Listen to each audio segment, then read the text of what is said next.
Will Minecraft make $1 billion? That is the question at hand, considering that the movie's already made almost 600 worldwide when nobody thought it would do 300 worldwide for its entire run. So will it do it? Will John Rocha recover from the earthquake? We'll find that out too. There's a big earthquake. Hopefully everybody's safe. John is safe. His lady is safe. So we'll talk about that because that's a big event going on. A lot of other things going on. Warner Brothers finally pretty much confirming all of the Harry Potter rumors about casting. So we'll jump into that. And then we'll discuss other stuff because that's what we do on this show. So it is the Kristian Harloff Show here on Monday, everybody. Let's get into it. It's me. It's Rocha. You ready? You are? Good. Me too. Here we go.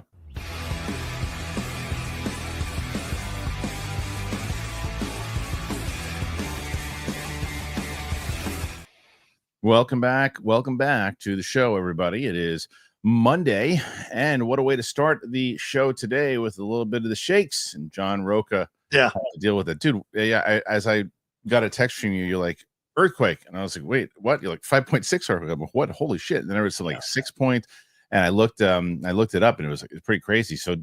Yeah. Talk me through it. What happened? Yeah, it was 15 miles away from us. I was working this morning because I'm gonna be doing a podcast on Fargo. I was watching Fargo on the couch, and then all of a sudden, everything started moving around. And the first wave, I was like, "Wait, is it a big truck driving by, or because we live near a military base? So is it a big plane a big one of those military planes coming by, which happens every once in a while?"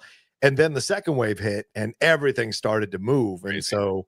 Both of our phones went off with those alerts, and we both initially ran under a awning, but then we jumped under the dining room table and just kind of sat there for a little bit. Yeah, it was pretty scary.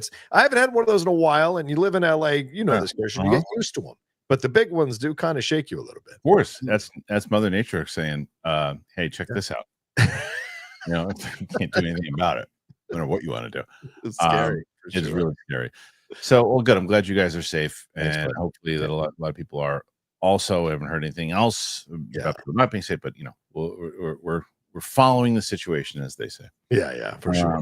Look, a lot of stuff going on in the world of movie news. Like, really quick though, as far as I guess just entertainment news. Did you see? I saw that you did a little video of it yesterday. I did too. Last of Us season 2. I think they started with a good opening. Non-spoiler, obviously, but they started with a pretty good opening. Yeah, good, solid opening. I think it's good. I think I already see some people complaining about the difference in the relationship between Ellie and Joel 5 years later. But I mean, you've got to think about this is a teenager. This is a guy who's not technically her dad. It's more of a father figure, but there was something at the end of season 1 for some of you who may not have even seen season 1 that is causing the rift between them. So I like that. But we got introduced to Dina. We got introduced to Abby. So we see people moving into positions. We know that there's a thing going on with the council, and that final shot, we know that some dangers are coming, and some things have adapted, which I think is really cool to see that there's now a new approach to those kinds of things that are the threat in that world. So yeah, I liked it for it wasn't a banger of an episode, but it was a good solid episode to get us going. It was basically to lay the ground. And say, this is what's happening this season. We're back. The characters are back. The music is back. So enjoy it as you will. Catherine O'Hara coming in and kicking ass, and so yeah, I'm digging it. The other thing, I'm going to do an immediate reaction for it. Or release it anyway. I'll just say this: have you watched Daredevil, the finale? I have seen the finale. Yes. Holy shit! It's awesome. Yeah. It's awesome. That's all I'll say. It's awesome. And I'll do a full on. I'm going to release my immediate reaction for it, and then my reaction to it. Yeah. But wow, I mean, I feel like it's going to, even those people who didn't think it held a candle to the original Netflix series, I think they will go, okay, at least that one was out of control good. I mean, it's out of control good, the last one. Yeah, the last 2 episodes, 8 and 9, the finale coming up, and then the show last week, are from the people who took over, and they're going to be the people doing all of season 2. You can tell. Yeah, I thought 8 was great. I thought 8 was great. I thought 9 shits on 8. Yeah, I thought 8 was great. Yeah.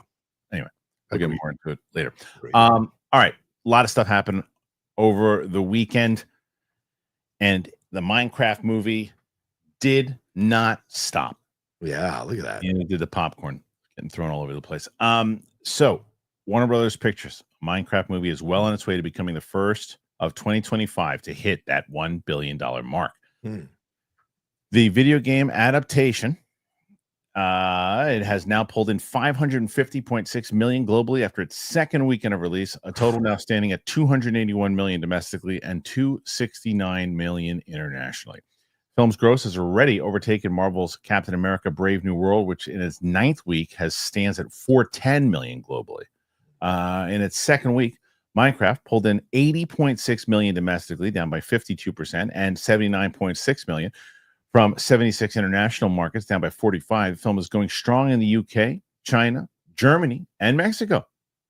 Also out this week and faring decent is the vigilante thriller The Amateur, starring Rami Malek. The 60 million budgeted film is tracking for 15 million domestic and 17.2 overseas for 32.2 million. It's pretty good. Domestically, King of Kings is set to take second with 19.1 million, while Warfare released to 8.3 million in fourth place, and fifth is Universal and Blumhouse horror film Drop, which made 7.7 domestic and 2 million overseas in its debut at a tight $11 million budget. It won't be hurting Universal anytime soon because Blumhouse is the smartest production company in the world. In the world, they're the smartest. They made a haunted pool movie and it made money. That's it. That's you cannot take that away from them. And when they made that movie, did you see Drop? Not yet. No, I saw the other movies this weekend, but I have not seen Drop. I'll catch the location is basically it's like there's maybe like one or two of the majority of this movie takes place in like one location. Right. So you can tell they made it for nothing. It's dialogue. Right. They shot things around. They moved the camera around. They use it. They have such a great handle on how to make movies. Blumhouse, right. And they really do. So that doesn't surprise me. King's making what it did doesn't surprise me. Yeah. Warfare. I cannot tell you how bummed I am that I missed that movie. Oh my God, dude! I know. I did my reaction on Saturday. Went and saw it and did a reaction right afterwards. I was shaking, man. I heard you can't watch it more than once, right? What's that? You can't watch that one more than once. I heard. I think it's a tough watch a second time, but I mean because of what they go through. But it's an incredible film. That's what I heard. I heard it's really good.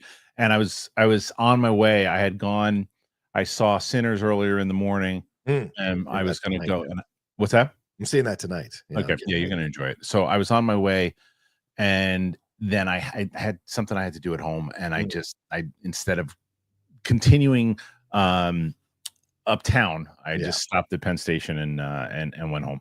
So I would really, really want to see that movie. I probably will catch it at some point, but that movie doing what it did, again, doesn't surprise me. There's really, I mean, I think Michael Gandolfini is maybe the biggest star in it. Is that true? Well, no, you got Will Poulter. Oh, okay. Right. You've got Joseph Quinn. You've got a number of guys. Oh, Joseph Quinn's in it too. Okay. Yeah, Joseph Quinn, Tom Melton. There's a lot of guys in that. One of the dudes from Reservation Dogs. So it's kind of like what all the star-studded cast they had in Black Hawk Down when that came out. Yeah, kind of. Yeah. Because those were all at the time up and coming young actors. Yeah. Yep. Okay. That makes sense. Okay. And then what? Number 2 was, which one was it? What was number Kings? Was that number 2? Was King of Kings? Okay. So then, and then there was the Amateur. The Amateur. That's another one I missed. I missed both those movies. I was so pissed off. I heard that one was good too. You like that one? I really like The Amateur. That was a lot of fun. Saw it. I drove up to LA for that screening last week. Yeah. We had some fun with that, and it's so good. It's a thriller that takes its time. This is a Rami Malek I've never seen before, and I think the film works so well. And it's very well constructed, and there's a lot of humor amidst the drama that's going on, which I think works so well too. Okay. Let's talk about what the whole show is about. That's Minecraft. Okay. Yeah, we discussed it earlier on in the year, or maybe even last year. We were talking about movies that are coming out, and I said there's a possibility that movie does well because of the audience behind it. Did I think it would do this level of good? Hell no. Like it's crazy that it's doing this well. This movie's gonna make $1 billion. It's already at least it's already on par. I mean, the fact that it only dropped around 50% is exactly what you need. The next, I think that I was going over it with my youngest today. Is anything else that there is to see in the theater for kids? What's the next one is Lilo and Stitch in May, right? So they've got no competition. The families are going to be seeing this movie, and they have been seeing this movie. This movie is going to cater towards the families, and they're going to wind up continue to make money because that's. I heard people talk. So point in Czechia, I went and I took my little one to gymnastics. Mm. So I heard this mother talking to them. She's like, yeah, I kept heard all this hype about that Minecraft movie. So I took the family and we went and saw Minecraft. She's like, I didn't really get it and play the game, but the kids were loving it. Mm. And I'm like, that's why the movie's making money. Oh yeah, because it's continuing. People are like, oh, you got to go see that Minecraft movie. It's because it's the big build to it now. I mean, this is what do you think? This 1 billion easy, right? Oh, at least. Oh, I think 1.5 is in play, honestly, because it's going to be what, a month and 2 weeks or a month and a week before we get to Lilo and Stitch, which is May 23rd. So you're running quite a strong game here, and you could argue maybe Thunderbolts or Sinners or these other films might slow the momentum a little bit, but I think there's nothing else, as you said, for like young kids to go and see. And this has also been embraced by teenagers, and it's become a meme TikTok-y thing. So clearly those kids at that age are going to be jumping in to try to create their own videos and go to these. I mean, they're even having screenings that are like the chicken jockey screenings where you can freely go in and mess up the whole theater and react. So they're taking advantage of those situations. Are they finally doing that? Yeah. It was announced, I think, over the weekend. So it's absolutely they watch the show. They watch the show because I came up with that idea. I said you got to tarp down the floors. You got to do Rocky Horror Picture Show thing. You got to do a whole thing, and you got to pay the ushers extra. A little extra. Yeah. So sorry, go ahead, please. Yeah, no, just saying, like, I think it's become like it's our movie for the teenage generation. Like, it's our movie. So we are going to own it. We are going to go see it. We're going to support it over and over and over again. So I think it'll have life for quite some time. So if I was, I don't know what the digital release date on this thing is. Remember, because it's not always 45 days with a lot of these movies. So if I was the studio, I'd be like, hold off on that for a little bit. Let it stay in the theaters for as long as possible. It's building, because look at Mario. Look at this. It's like this is what I keep trying to tell people, especially like an April release through May and June. If you can hit that movie for families and you can hit the sweet spot and you can get kids in that theater, you are going to get a good chance to make $1 billion, because there's not a lot of stuff for kids to see. There's just not a lot of stuff for kids to see in the theater. Tons of stuff for kids to see in streaming. But when you have an opportunity to go and make a movie that you're going to get kids in that theater, you can hit $1 billion. You can do it. So I think that's exactly what happened here. They're continuing. The families have been rushing in to see this, and the Minecraft players, and that can come from people who were playing Minecraft 10, 15 years ago, who just went like, "Oh, I used to play Minecraft when we were younger. I used to play Minecraft. Play Minecraft now. Let's go check it out." And I think that's exactly what happened, because this, I think that what did Mario make? 1.3? I think 1.3, 1.2, something like that. Yeah. I think it's going to do better than Mario. I agree with you. I agree. Yeah. And I think because of what you just said also, right? And that's the fact that you can have fun in these screenings and you can do certain things now that they're embracing it. I don't necessarily, and I don't know if it's a true comment or not. But director Jared Hess, can we confirm? Did he say, "Oh, I think something about like the fun police or something"? Yeah, the police are making a big deal out of people throwing popcorn around. So it's a bit of a tone deaf. I think it's very tone deaf. I'm with you. Very tone deaf. You don't work there, Jared Hess. Yeah, you don't work there. You make the movie. You make the money for me. You don't work there. Yeah. It's like if I'm going into work and they're like, "Oh, yeah, this is, you got to clean all this stuff up now because that's your theater," I'd be like, "I quit. I'm leaving." Right. And I don't get paid enough. So it's like, fun, please. You don't work there. So if he said that is a very tone deaf thing. But if he would have said something along the lines of like, "Look, you know what we should do? We should make like screens. We can throw things around, pay them a little extra more." Right. I don't think anybody had a problem with that. I certainly wouldn't have a problem with that. Right. Like, he's just like, let's have some fun with it. They're having a blast doing it, and it's fun. And if they're paying people instead of $8 an hour, they're paying them 25 or $30 an hour to do it for those screenings, then there you go. Yeah, what he said was, quote, "It's weird when you're having too much fun and the cops get called. It's funny because I think it's just literally cheering and throwing popcorn, which is funny to me that cops are getting called for popcorn. Yeah, it's hilarious. I've seen so many funny stories. I even enjoy, it's great, especially when people are climbing on their friends' shoulders. And I'm like, what is wrong with you? Jared, take you and your pretentious beard and show up and start cleaning up some of these theaters. Until then, there's like, I thought of the people working there immediately. Yeah, of course. And I'm like, that sucks. That sucks. Now it's like, and I also thought of the people that took their kids to see it and are getting pelted with popcorn. That's not fun. That sucks. Right. In the same way that if you're like, wow, so what? People were on their phones screaming and yelling about, oh, here comes the fun scene. Oh yeah, I'm here right now. Here comes the fun scene, and I'm right next to them. What's the difference? Yeah. The difference because you're throwing popcorn. It's horseshit. And they're pulling out their phones to record the movie while they're doing it. So it's horseshit. It was a dumb comment on Jared S.'s part, but the fact that they're doing it like the fun screenings in a different room, that to me, if everybody signs off on it, that's it. I'm all for that. Yeah, 100%. You're still allowed to say, "Oh, I'm in the popcorn thing today." That's I can't help you today because I'm going to be cleaning that shithole up for 4 hours. Exactly. But at least you're prepared, and you're getting paid for it anyway. To me, the vomiting is the issue. If they're vomiting, the kids are vomiting on the ground. Vomiting also? Oh yeah, that was in the. What's wrong with people? I know. When kids nowadays, man, they're angry at everything. And you know how when we were teenagers, it's all about rebelling, having fun, and telling old people to F off. And so that's what you see. So I don't fault them for that wanting and having that instinct. It's like, but at the other side, society has to be like, look, cut it out. We're not doing that. Stop this. Yeah, you're gonna stop this. Anyway. All right, I got to ask you guys, what do you think about Minecraft in general? You think this movie's going to make $1 billion? If so, I think that we're all on the same page that it probably will. What will be, and this is probably what we'll cover next, but what will be the next movie to hit $1 billion after that? What say you? Put your thoughts in there. Let us know. And that poses the question. So Minecraft just hit $1 billion, or it will hit $1 billion probably in the next 2 or 3 weeks. The question then goes, with the remaining movies for this year, what will be the next one to do it? As I just made in a previous point with families, it's like, could Train Your Dragon do it? I think it's very possible.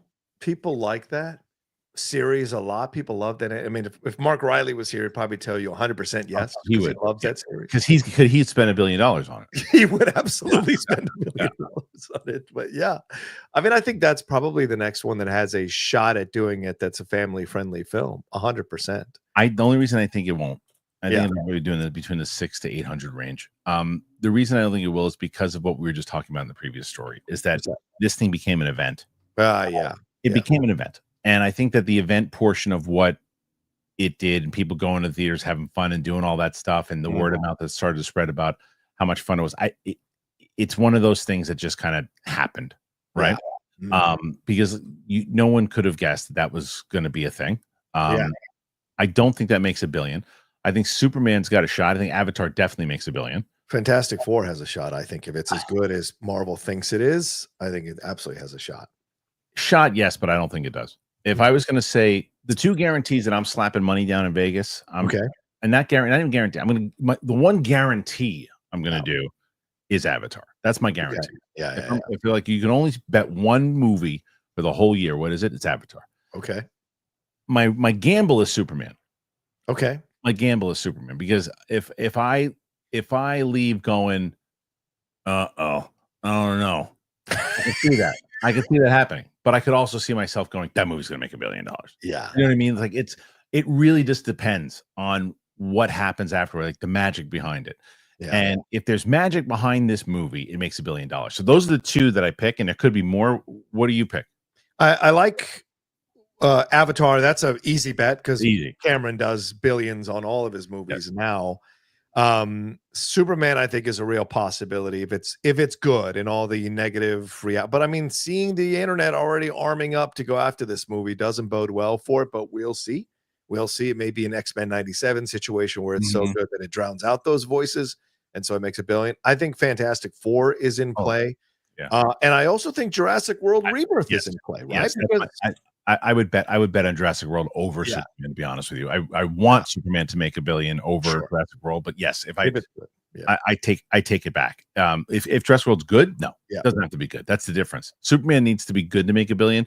Jurassic World can be. I mean, look at the last two Jurassic Worlds, horrendous, and they made and it made over $1 billion, right? Because people everywhere want to see dinosaurs, right? That's it. What about Mando and Grogu? Isn't that at the end of the year? Next year. That's next year. Okay. Next May. Then let me throw this out. Mission Impossible: Final Wreck. Now I know the last one underperformed. but this one they made for 400. It's probably $400 million. This It needs to make close to that. so it's got to make $1 billion. And if it's supposedly Tom Cruise's last run as Ethan Hunt, I think that might induce a lot of people. And if it's a good movie, I think it'll induce a lot of people to go. And it could be the first time a Mission Impossible movie makes $1 billion. You know, Tom has that pull. I don't think it's likely. Okay. But I wouldn't be surprised. Because the points you just made. The other point that you didn't make that I think the reason why it didn't perform last time is because right around Oppenheimer and Barbie. I mean, it got nailed by those two movies. And that was just stupid timing on when they put that movie out. So you're not wrong. It needs to make a significant amount of money in order to break even, right? So, and it is because it's his last movie. And if it's fantastic, I really do hope that it does hit that. Yeah.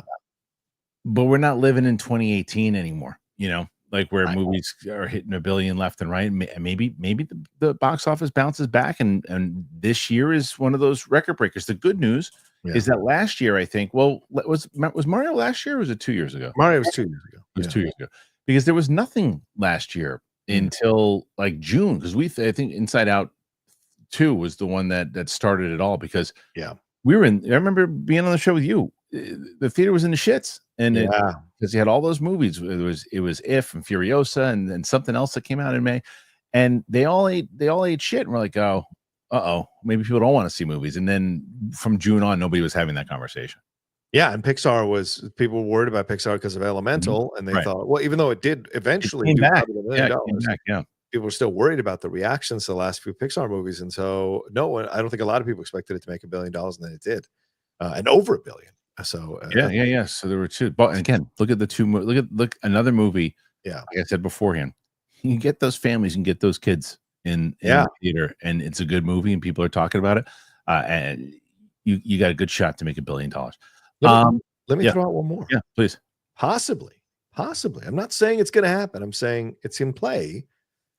That sequel to Wicked, because of how people are responding, and it's breaking all kinds of numbers, streaming on Peacock right now and on VOD and whatever. Like, all these people are catching up to the first one. And I know the first one made less than 500 million, but there's a very real possibility that the second one comes out and it's like a massive thing to watch for people, and it could hit $1 billion. I don't think you're crazy for suggesting that. Again, I don't think it happens, because I still, like you said, the hype behind that movie was insanity. The amount of people singing those songs, and if I got to hear one more time in my life, I'm going to put my head through a window. But the hype was so crazy, and like you said, it just did 500 million or something along those lines, right? I still think there's a thing with musicals that not everybody wants to go check out in theaters. But that being said, I think it performed significantly better than the first one. I think we're looking at 700 to 800. If it makes $1 billion, though, would I be be shocked? No, I'm more shocked that I don't think there's going to be anything that shocks me in the way that Minecraft is going to shock me. Right? Nobody would have predicted 1.2 or 3 billion what this thing will eventually do. No one predicted that. Yeah, I thought it was going to sink like a stone. Yeah, I thought it had a shot. I thought it had a shot, but we'll see. Yeah, we'll see. Okay, so what do you guys think? What movies out there that are coming out for the rest of the year do you believe have a shot to join that $1 billion club? Will Minecraft stand alone? Will it even make it? Avatar, Superman, Jurassic World? Put them out there. What do you think?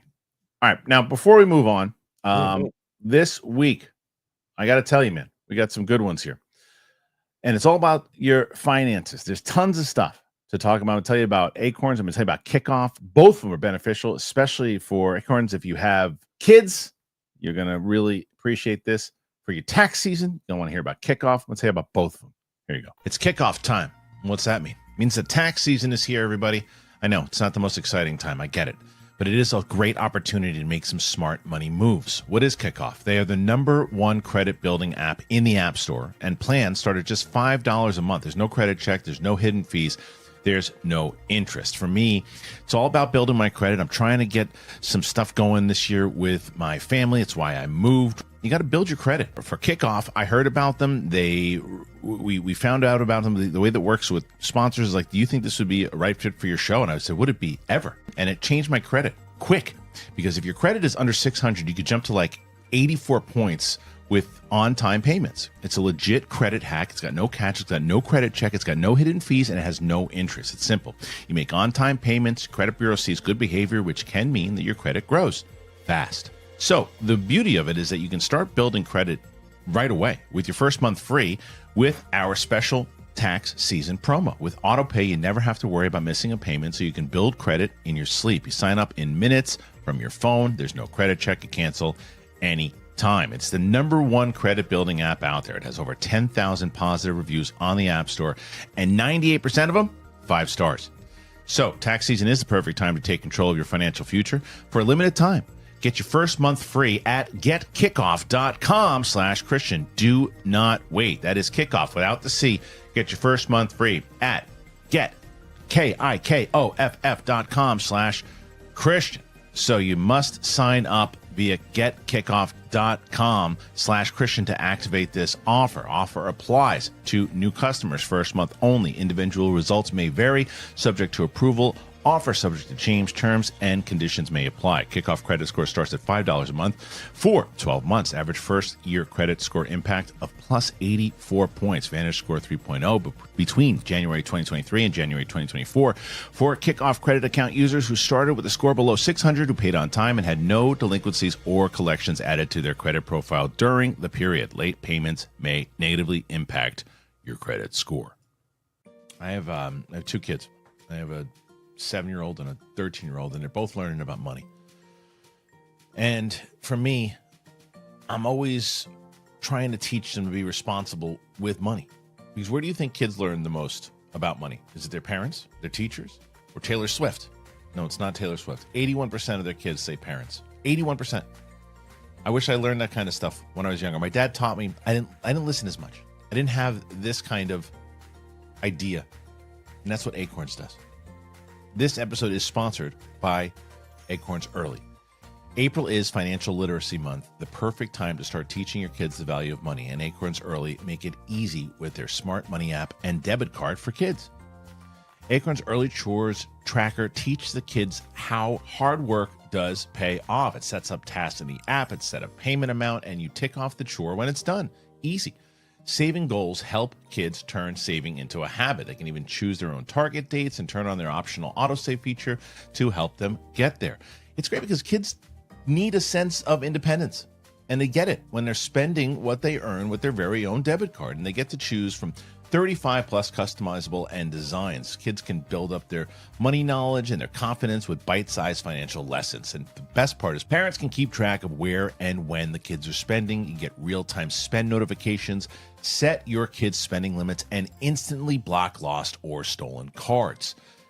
I love this. It works. It has been a game changer for my 13-year-old. She knows, she understands, she's starting to balance when to spend money, how to save money.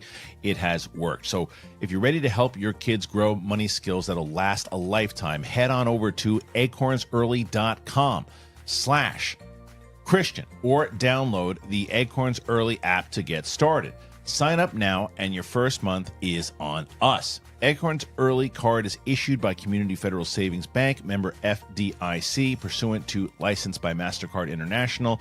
TNCs apply. Monthly subscription fees starting from $5 per month unless canceled. Thank you, both ACORNS and, of course, the Kickoff. I do really like it as far as this point of the year, too, where you can give people some tips like that. It has been so great, dude. Like so Vivi will go to she'll go out with her friends and I can track. I'm like, oh, okay, look, she spent it on that. And she's like, hey, do I have any more money in there? I was like, just check. You can check your app. It's pretty solid that they're able to do that. Listen, we got to start teaching kids about younger and younger ages about financial responsibility. Yeah. It's really important. These people prey on the fact that there's a lot of uneducated people about financial stuff. I mean, it's insane that we have to learn a language in school, but we don't have to learn about finance. I know, that's nonsense. We need to be learning it like electives when you're in college. It's true. Yeah. All right, here we go. Okay, what do we got? This is something that I want to bring up. Okay. Here's a topic that's interesting because we had this conversation the other day and I didn't even realize it was happening. And I'm going to see, because I would assume that John is aware, but I know a lot of people weren't. So I'm going to bring this up. John, did you know that Star Wars Celebration is this week? Oh my God, it's happening in Japan. In Did you know? Of course I knew. Yes. It's not, of course, I knew because Oh. I'm telling you, we were on the air last week, and they're like, "Oh, when is it?" And it's like, "Oh, next week." No one's talking about this. No one's talking about Star Wars Celebration. And I think I can't remember who. I think PLD brought it up, and I don't even know. Yeah, PLD when we were doing our member stream, and there's a few things that I think that will probably happen, right? Like I would assume Ahsoka is going. Well, they're doing a panel, so I would assume they're going to probably announce some kind of casting. They'll probably bring out the new dude who's playing Balin, from Game of Thrones. They'll probably announce, obviously, because they're doing a recap of season 1, so they'll bring. They'll do some stuff with season 2. They'll announce some stuff with season 2. Maybe they'll show you something. Mandalorian and Grogu will have a full trailer that will come out, or at least a teaser trailer, like a two, and see what the story's about, or what kind of feel or tone we're going to get. Sure. And then another Filoni animated project or something that no one's going to care about. And then what else after that? Like, it doesn't seem like there's a lot else. I mean, if they really want to take advantage of this moment, and as you said, if they're not doing a good enough job of letting people like even Star Wars heads like you realize that a celebration is happening, that probably means that like quite a few Star Wars fans are like, yeah, whatever. You gotta I think you announce who the person is that's going to take over for Kathleen down the road, so you start that process early here. I think the other thing you do is start to clarify what it is, what's going on with the movies, what's really going on with these movies, what's really going on with the Rey film. We've heard the rumored casting of Jesse Plemons and Jodie Comer. I think you make that announcement here if it's really happening with the Sean Levy. But where do you do that? Where at whatever panel they have? Do they have a panel? No, they don't. That's the whole point. That's nonsense. That's stupid. I didn't bring it up. Normally, I can't believe there's not a main panel. They always have a main panel for the movie. They usually have a main panel for like the future of the movies and things. Like maybe they learn from their lesson. Or like we all those movies they're going to announce. Who know how many of them actually even happened? But but no, it doesn't seem like they're not going to have a Kathleen Kennedy like celebration panel. That seems odd to me that they wouldn't give her some kind of panel for her to sit there and get her butt kissed for what she did. Because if she's really leaving, then but she says she's not leaving. She said it's not true. Well, she says they've got but you know what that means. You know the code of language. Of course, but that's a public event to where they're gonna tell us the truth. Of course not. Yeah. That's what I mean, dude. They don't have anything out there. That's why people are flying out to Japan to go. Look, if you're going, this is one thing I say about Star Wars Celebration. Star Wars Celebration, as far as being a fan to go to Star Wars Celebration, is probably the best con out of all of them. 100%. It's an amazing experience if you're a fan. 100%. Because the way that I always looked at it is when you go to Comic-Con, and let's say San Diego Comic-Con, for example, and you are a DC, Marvel, Star Wars fan, right? Those are your 3 things that you love. You're going to walk on the floor, and you turn to your left, this is a Star Wars booth. And then you'll turn around and you see something that's not related to that at all. And then another one that's not related to that at all. And then something else is not related to all. And then you go over here, it's DC, okay. And then you look and there's something not related. It has everything. Right. Star Wars is just Star Wars. It's just Star Wars. Yeah. Everywhere you go. Star Wars here, Star Wars there, Star Wars everywhere. It's Star Wars. So like if you're a massive Star Wars head, it's a great fan experience. Yeah.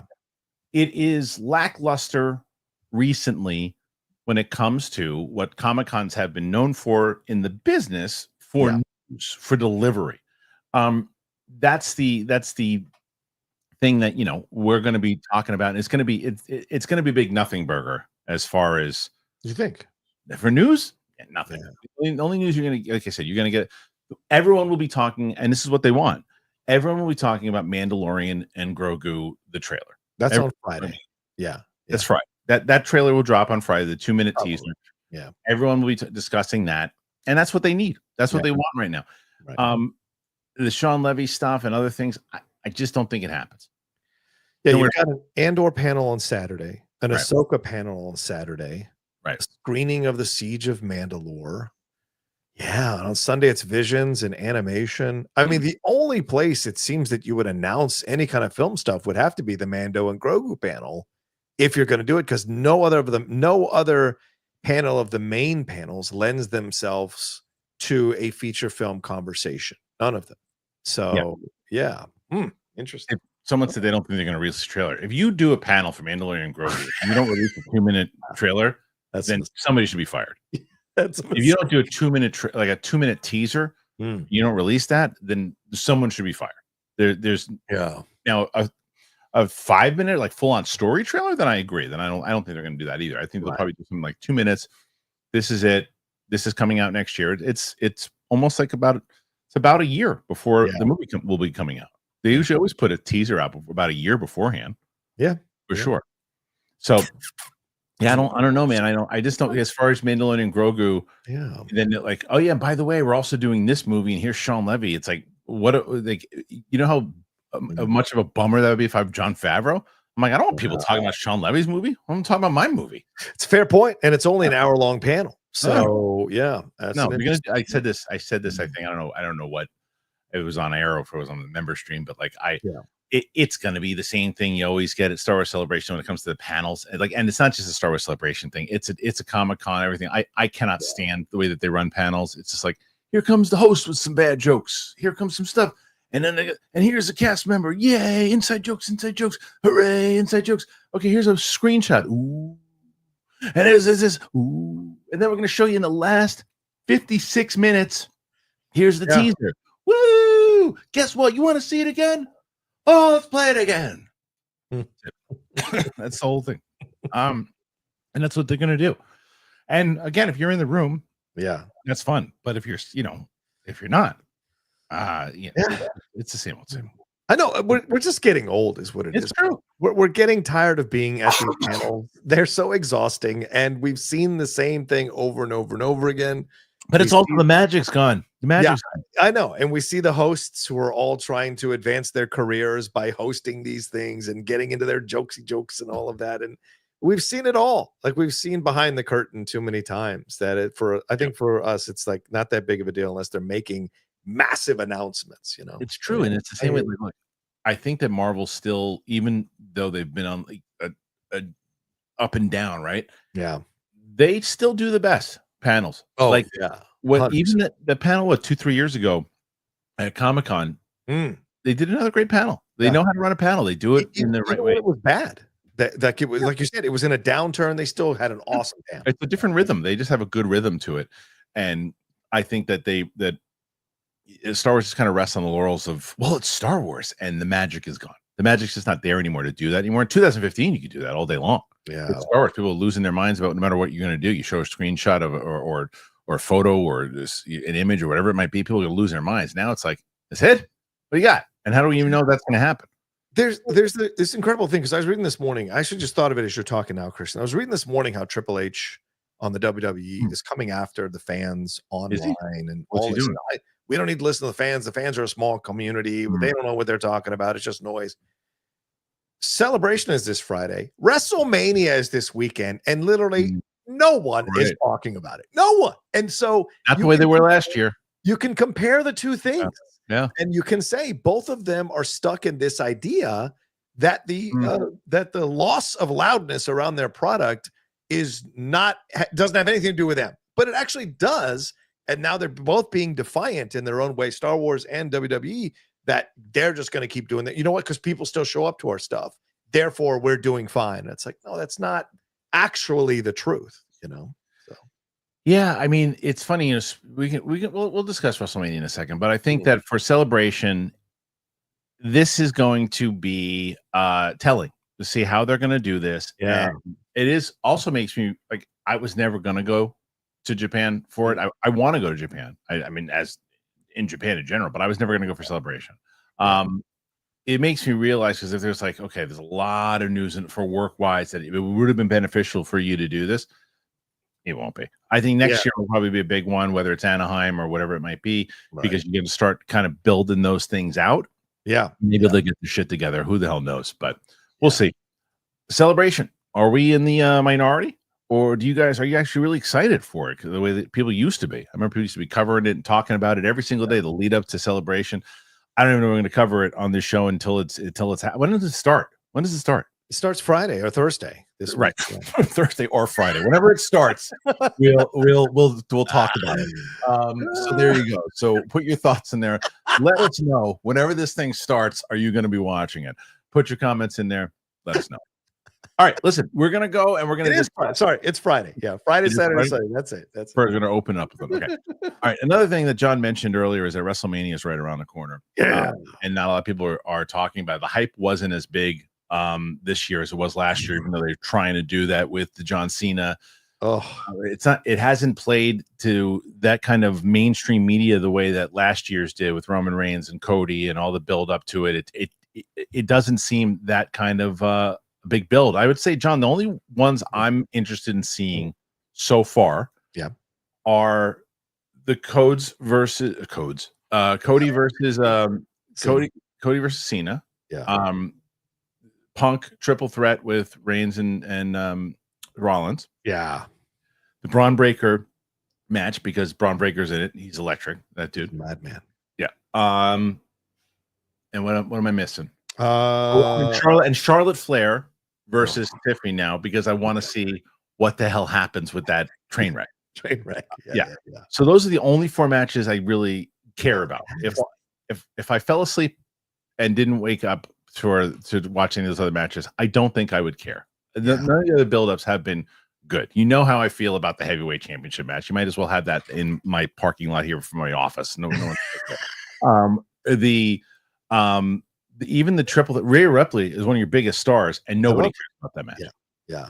The match has been fumbled all around. Everyone has wanted to see Rhea versus Bianca. Yeah. But for some unknown reason, they threw in Io in there, and nobody cares. I mean, yes, some of the wrestling heads, of course, they love Io, and Io's an incredible wrestler, of course, not going to deny that. But there's nowhere near the build-up or drama. Rhea versus Bianca in the way that they played that off so well with the Royal Rumble.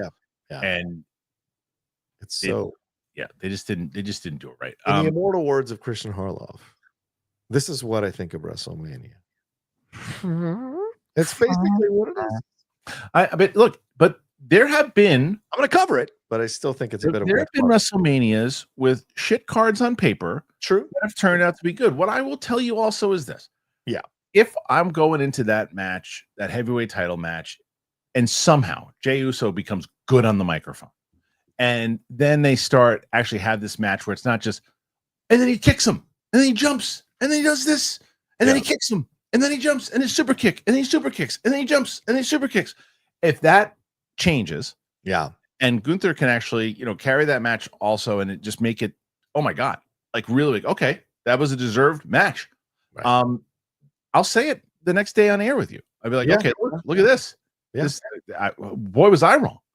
You notice how you never have a problem saying that. Never. If you thought something was going to go one way and it went the other, you're actually pleasantly surprised. Yeah. That's it. So I hope that I am. I want every match to be great, of course. Yeah. But no, I'm with you though. I don't think anybody's really talking about this right now. It wasn't promoted. And where's the Rock been? Has Rock promoted this thing? Has he been around? He's been shooting his A24 movie. He doesn't have time to promote it in the way that he should. Has he been on air since the whole Cena thing? Nope. That's crazy. Nope.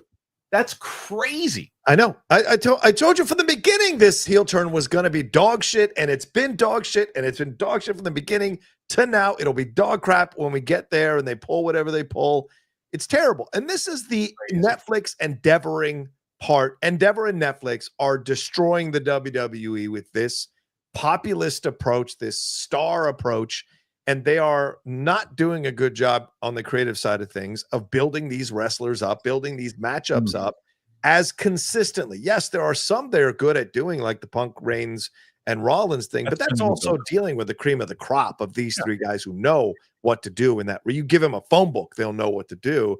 But other stuff, you've got to work harder at it, and they're not. And to me, it's you're losing the spirit of what made WWE great. And I think we're going into corporate WWE, ironically, and it's just not coming off as interesting, organic, or fun as it did in the past. And why are you having having the Rock? Not having the Rock has been a major error. Even if you're going to have him Skype in or something and do something, because like he was the one who the character orchestrated this whole thing, right? And he hasn't been involved in it. But again, that's the thing. He is busy doing other things, so he's going to parachute in when it's convenient for him, and that's a WrestleMania. corporate. It'll be a WrestleMania, Of obviously. course, he'll be there, but that's a corporate endeavor approach. We'll just pop in every once in a while. It's like then you're not building an organic Bummer. build. It's a bummer. Yeah. What do you guys think, man? You think that WrestleMania can turn it around and they can actually deliver? What will deliver more? What will people be talking about? That or Star Wars Celebration? I'm gonna WrestleMania. Put your thoughts in there. Tell us, are you excited? Which matches are you looking forward to seeing? Do you disagree with us 100%? Do you think that the build up has actually been tremendous? Are you pumped for this one? Are you going? I want to hear your thoughts. Let us know exactly what you think about WrestleMania. All right, John, the other thing right now, we stand at around 26 questions. Not bad at all. 26 is great. 26 is great. 50 people. Come on. Well, I'm telling you, before what I've noticed is going into the question round, if you're at like 30, if you're around like 30 to 35, you're in good shape. Yeah. Last week and I still haven't told Steph and Mike last week that they won. I forgot to do that. Congratulations. Yeah, they won last week. I totally forgot. I have to do that when we get off the air. So right now you're at 26. Let's see if they can push you over because you got to. John is always working. It's tough for John because he starts at Monday and everyone was trying to beat John. So John, if you can get John to the big number, so everyone else has to catch him, I'm sure they'll appreciate it. Yeah. All right, this is the one I want to talk about because you love Harry Potter. I like Harry Potter a lot.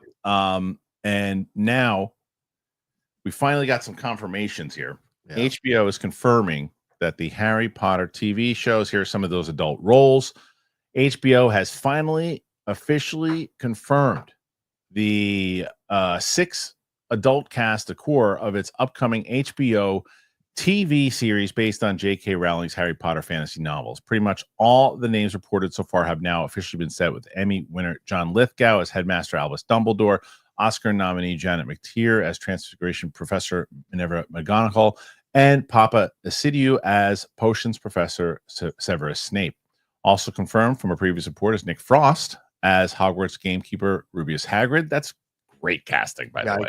Yeah. Great casting. All 4 will serve as series regulars in the show.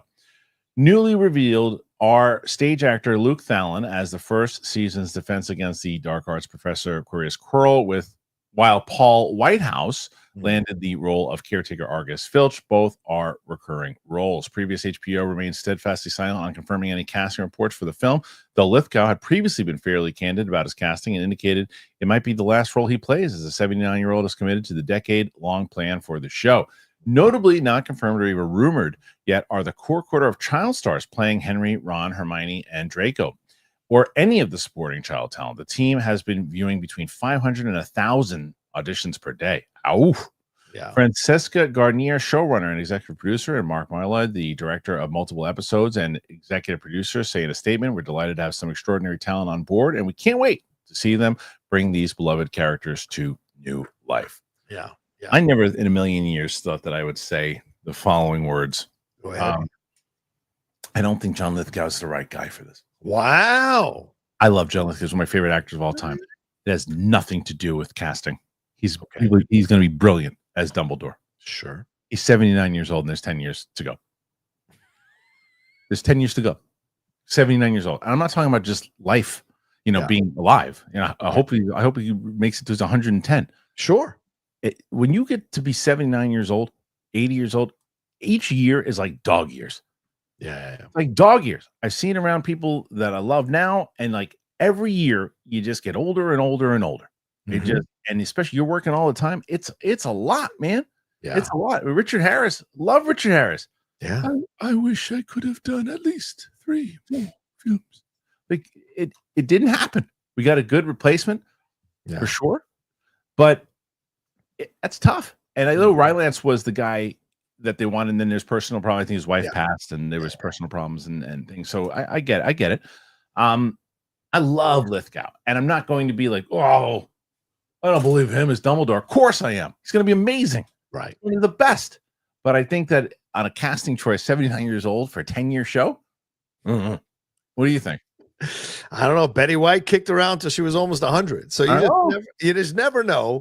And I think 79 is not the 79 of times in the past. And also Richard was a hard drinker. Like Lithgow's not known for being a partier and all of that kind of stuff. So I think it's a solid cast because he's been incredible doing British. I mean, he's incredible in The Crown. I think he won an Emmy for that for Churchill. So he's able to vacillate between English and American stuff all the time. So I think he fits into the role, and he'll bring that really vulnerable sensitivity and pathos to the character. So I think he's going to be great, as you said.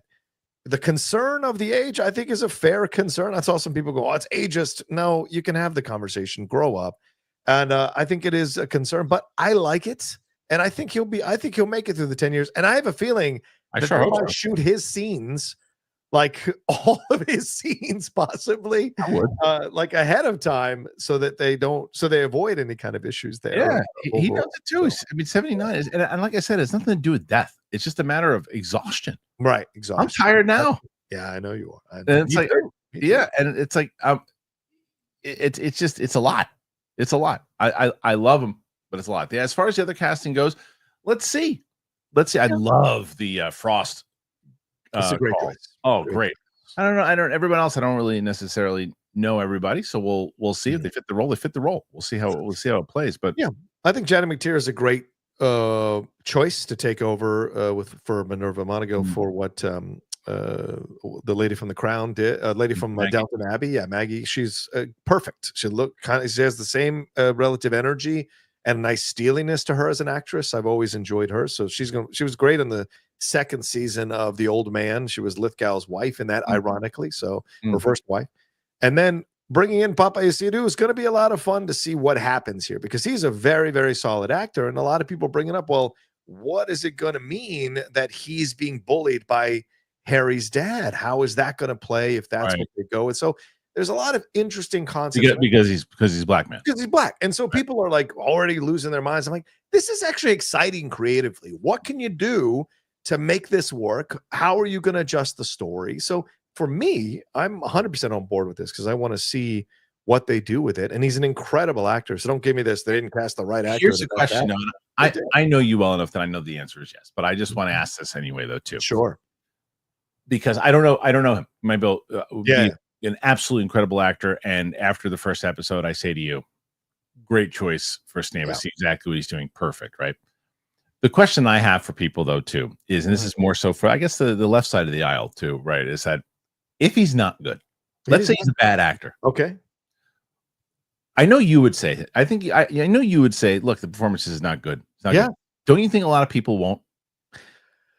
I don't know, but by the same token, maybe some people won't because they want him to succeed. But by the same token, there'll be just as many people on one side criticizing his acting. I couldn't agree with you more, right? Because they want him to 100%. Yeah. You can't win. You can't win on either way.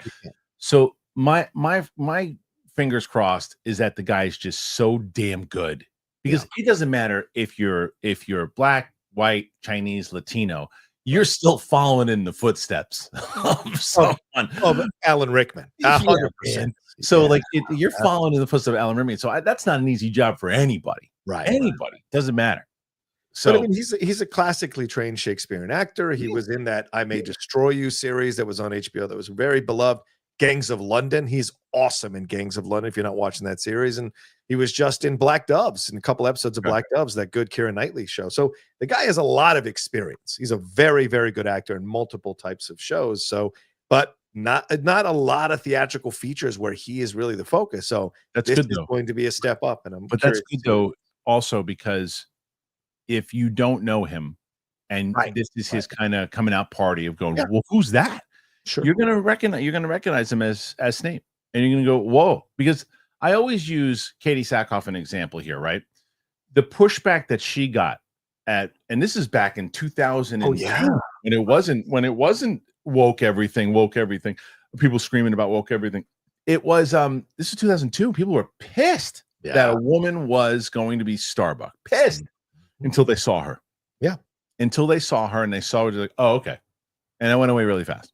Yeah. Again, because we're not in that time period anymore, what you said earlier, it won't just go away if he's good, because there'll still be a certain sect that just wants to complain about it. But then there'll be other people who maybe were like, okay, why are we doing this? Are we just doing this because the guy's black? And then they see him and they go, no, he was cast because he's fucking awesome. Yeah. You know, that's the hope, right? 100%. Yeah. 100%. Yeah. And you want that to be, and I wish we would go back to that where we okay, we can have our reactions, legitimate reactions, and then we see and we wait till it comes out. And when it comes out, then we have an accurate analysis and reaction to what's happening. And yeah, if you're wrong about it, you admit it. And if you're right about it, you know, but like there are too many people invested on both sides. As you said, on both sides, too many people are invested in their narratives and nothing will shake them from it because they're making money off of it. That's fandom right now, dude. That's just fandom in general. All right. What do you guys think, man? You like the cast so far of Harry Potter? Are you on board? Do you think it's going to work? Are you excited for the series? What say you? Put your thoughts in there. We want to get everyone's thoughts and really let us know. All right. So we're going to move over. Oh, and I want to let people know, actually, we started I started it a while ago, but I started a clips channel. Oh, yeah. And it's the Kristian Harloff clips channel. And for a while, it was just kind of the interviews that I was doing. And I would clip out the interviews themselves. Yeah. But now we're clipping out this show every day. There's probably about five or six clips from all the topics we're doing. So if you miss this show and you don't get a chance to see it live, or you don't have time to watch the full episode, you can go and you can watch the whole thing now. And that has carried over. There's about a lot of people that have been transferring that over and going to subscribing to it. More people are watching those clips. Luke, if you're watching, if you would post the actual link in the comments for people to check that out, that'd be amazing. Do your job, Luke. Do your job. Luke does his job better on this channel than I do. Luke and PLD are damn saviors on this. Cut it out. I'll give you Luke. I'm not going to give you PLD. You give me Luke, but not PLD. All right, fair. Anyone can sit around and sleep through their job. Come on. Oh man. All right. This is the last thing that I want to bring up because I love this story so much. Puss in Boots. Yeah. How it influenced Sinners. Filmmaker Ryan Coogler has revealed a surprising inspiration for his upcoming period horror film Sinners. None other than DreamWorks Animation 2022 animated feature Puss in Boots: The Last Wish. Speaking on Straw Hat Goofy's Movies channel, Coogler asked the host if he's seen the Puss sequel before confirming it was a massive influence on Sinners. The host, they don't even give Juju some credit. The host, come on, that's horrible. The host, Juju, has said he asked him Puss in Boots on Sinners. Coogler responds, yeah, think about the villain, think about his defining features, to which the host responds, oh, the eyes, oh my god. To which Coogler enthusiastically nods, reaffirming, then continues with think about his demeanor.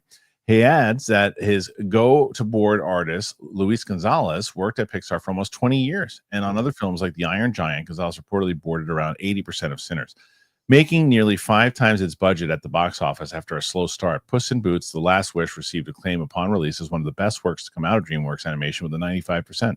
Yeah. A key part of that was Wagner Moura's White Wolf antagonist, who was the embodiment of death, complete with sinister whistle, red eyes, and twin sickles. The character was fierce when required and eerily calm otherwise, resulting in a villain that generally got under the skin. Whether the Sinners villains can live up to that, we'll have to wait and see. With 45 reviews counted, the film is sitting on an astonishing 100% on Rotten Tomatoes. This is a perfect example of what we were just talking about before, John. Because I'll tell you, I saw the movie and I loved it. It's my favorite movie of the year thus far in a young year. And one of the dumb comments I got was like, oh, the only reason this guy's saying is because a black director did it and he doesn't want to be looked on as woke, as anti-woke or whatever too. And I'm like, Jesus, it's Ryan Coogler.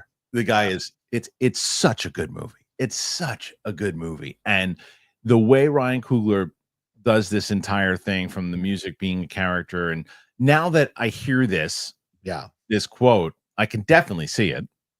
Jack O'Connell is excellent as the villain. Excellent. And plays this very similar to this. And I wouldn't be surprised if Ryan Coogler told him, go watch Puss in Boots. What a great note that would be to get from Ryan Coogler. And if anyone like, all right, what should I watch? Should I watch like Nosferatu? Should I watch like, what should I watch? Go watch Puss in Boots. What? Yeah, watch Puss in Boots. I'd be like, all right. If Ryan Coogler's telling me that, I'm like, yeah, okay, watch Puss in Boots. Tell me what I'm watching. But what do you think about these comments? This is great. You know who should be going crazy about this right now? Who? Fan Animator in the comments. Yeah. Nuts. Animation's not for kids. Animation's not for kids. Because clearly Ryan Coogler made this not for kids. Yeah. do you think? By the way, I love the fact that he's referencing Wagner Moura. Wagner, a really good actor, Civil War, and right now he's in Dope Thief, that really awesome show on Apple TV. So shout out to him. No surprise, because that voiceover work he did is essential to really getting across the character that he did in that Puss in Boots film, along with the animation. So it's no surprise that Ryan saw that, and it was an inspiration for what they were doing. And his go-to board artist there, Luis Gonzalez, what he was doing to evoke that. So to me, that's a great thing to see. And look, you get inspiration from where you get inspiration. It doesn't mean he's doing an animated film. He's doing a film that has some real resonance from what I see from the trailer. So the fact that he's got this approach to it with the villain and making this kind of connection, it's kind of a fun thing to add to the hype for this movie. Because remember, initially there were some not the best notices coming out of the initial screenings, but everything since has been really positive. So I can't wait to see it myself. You're gonna love this. I bet I think it's some of Michael B. Jordan's best work in quite a while, and I think he's been doing great stuff. RB3 is going to be real mad to hear about that. I think he's come around on Michael B. Jordan. Has he? Yeah, I think so. I think the last time I spoke to him, I think he came around on him a lot. I can't remember. I don't remember which movie it was, but I don't think he's as tough on him as he used to be. But I think he's so good in this, and he has to really be. You have to be able to, believe that both twins are different people, and I think he does an excellent job of that. I also think Ryan Coogler does an excellent job of being able to make sure that that it's different people. Right. It's a movie. I always say to myself, there's some movies like you said, like Warfare, which I didn't see, but it's just not built for rewatch. Right? It's not built for it. It doesn't speak in the quality of the movie. It's just not built for emotionally to go through that again. Right. Yeah. The brutal. There's other movies that are built for rewatches that you just don't want to rewatch again because you're like, it's just not a good movie. This movie is the opposite of that. This to me is like, I can't wait to watch this again. I still think that the trailers give away way too much, but it does. Did you see the second trailer? I did. Yeah. With what's his face? What happened? I don't want to spoil it for anybody because it gives away way too much. It's stuff like I was waiting for the stuff to see in the trailer that I saw because they set you up in a way that you're not supposed to know it. Right. But I saw the trailer, so I knew it, and I'm like, damn it! But it doesn't take away from how good the movie is. So there you go. Oh, wait. All right, Puss in Boots, the inspiration for this movie. Isn't that great? I love that story. You like the story as much as I do, as much as John does. What say you? Put your thoughts in there. Tell us exactly what you think about it. All right, John, let's get to these questions, man. Let's do it. We are at just an hour into the show. 39 questions already, my friend. I think that's pretty good. I think you're trying to hit 100 to set it because Roxy comes in tomorrow. Roxy's always a heavy hitter. You're coming. Oh yeah, I didn't even ask you. Want to host again on Wednesday? Sure. Let's say tentatively yes. I got to look at you and Kalinowski. It would be just the two of you guys. Really? Yeah. I would love to host with Kalinowski. It's been forever. Yeah. So maybe you and Kalinowski most likely will be on Wednesday, depending if John's schedule permits it. Thursday will be Steph and just me and Steph, and then Friday will be the Capes and Cows gentlemen. So, John, before we get into the questions, as I set it up, what do you got going on the channel, man? Hey, man, head on over to the Outlaw Nation, youtube.com/John Rocha Says. Did my quick reactions, about 10-minute reaction to the Last of Us Season 2, Episode 1 premiere last night. We'll have a spoiler review later today with the Geek Buddies, along with a couple of the topics we're going to talk about. Hot Mic coming up this week as well on Thursday. And the Hot Mic is, subscribe to the channel just for the Hot Mic, for God's sakes. Jeff broke that news that Matt Reeves might possibly be moved off of the Batman Part 2 if they don't start shooting by the end of the year. That got picked up everywhere. Those are the kinds of things that you'll get on the Hot Mic. So go and subscribe to the channel so you see when we're dropping content from the Hot Mic. And I might just be convincing Jeff to do more than one show. We'll see. So there's more to come there on that side. The Jedi Way will be this week, previewing Andor, talking about Star Wars Celebration. So there's a lot coming down the pike. So head on over there, plus my reviews, reactions, and trailers. YouTube.com/John Rocha Says, please. Go check it out, please, and thank you. Well, thank you, everybody. And thank you to everybody who has donated thus far. What kind of questions are we going to get? Let's see. We're going to start with Doug Developer, who says, I want to recommend the new Black Mirror, especially the eulogy starring Batman Giamatti. Do you know? Do you know he's Batman? No. Motherfucking Batman. Love that we set you up for that. He says it's about past relationships and it'll guarantee to destroy Rocha. Oh wow! All right, I I will hear watch. great things about Black Mirror. I've never watched it. I hear it's great though. I've only ever watched like 2 or 3 of them, like separate stories, Yeah, not the I hear whole season. I hear you can So, just yeah, watch yeah. them because they're not connected, right? Yeah. Twilight Zone type thing. Kind of think, yeah. So I can't wait. I'll watch Eulogy for sure. Yeah, it sounds good. I saw people promoting it for sure. Outer with an well, why isn't this? What's going on over here?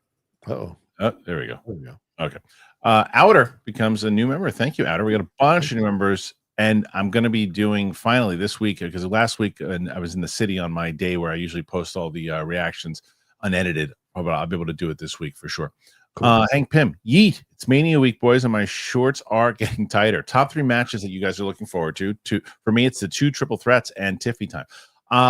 In order, I would say the number one for me is the triple threat with Punk and Reigns. Number 2 is Cody and Cena. Great. And number 3 is the Braun Breaker one. I think I go with the triple threat with Rhea, Io, and Bianca, because I think it's going to be high level wrestling. It may not have been great in the promotion, but I think the wrestling's going to be great. Yeah, I agree with that. Who is Drew McIntyre even in WrestleMania? Oh, good question. I think he is. I don't even know. And you don't know. How do you not know? I know. Logan Paul is apparently with AJ Styles, which makes no damn sense at all. He better win. Which He one? better win. Which one? Paul. Oh, Paul. Right Paul on. better win. I love AJ Styles. One of my favorites, maybe like one of the best in wrestlers or in ring wrestlers. Yeah. In a very long time. He doesn't need to beat Logan Paul. Oh yeah. If you Drew wanna McIntyre's fighting Damian Priest in the Sin City Street Fight. There you go. I don't think that excites you that much. Wait, I'm raising my hand. Yes, go ahead. Yes. I have a question. Yes. Who cares? You in the back. Who cares about that match?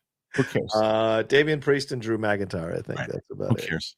Yeah. Mad Sinister McCall. Best Snyder. 50% of people who saw Warfare are deaf. Is it a loud movie? It is a loud movie. Okay. Yeah. Carlton Rudder, London Calling. What's up, man? Solid weekend at the cinema.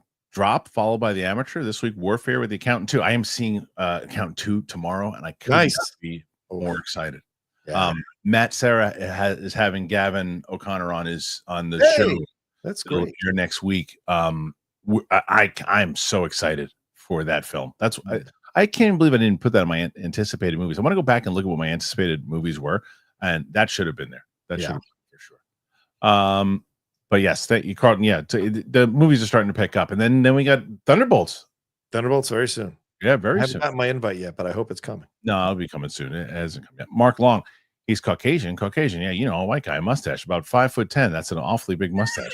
What am I missing?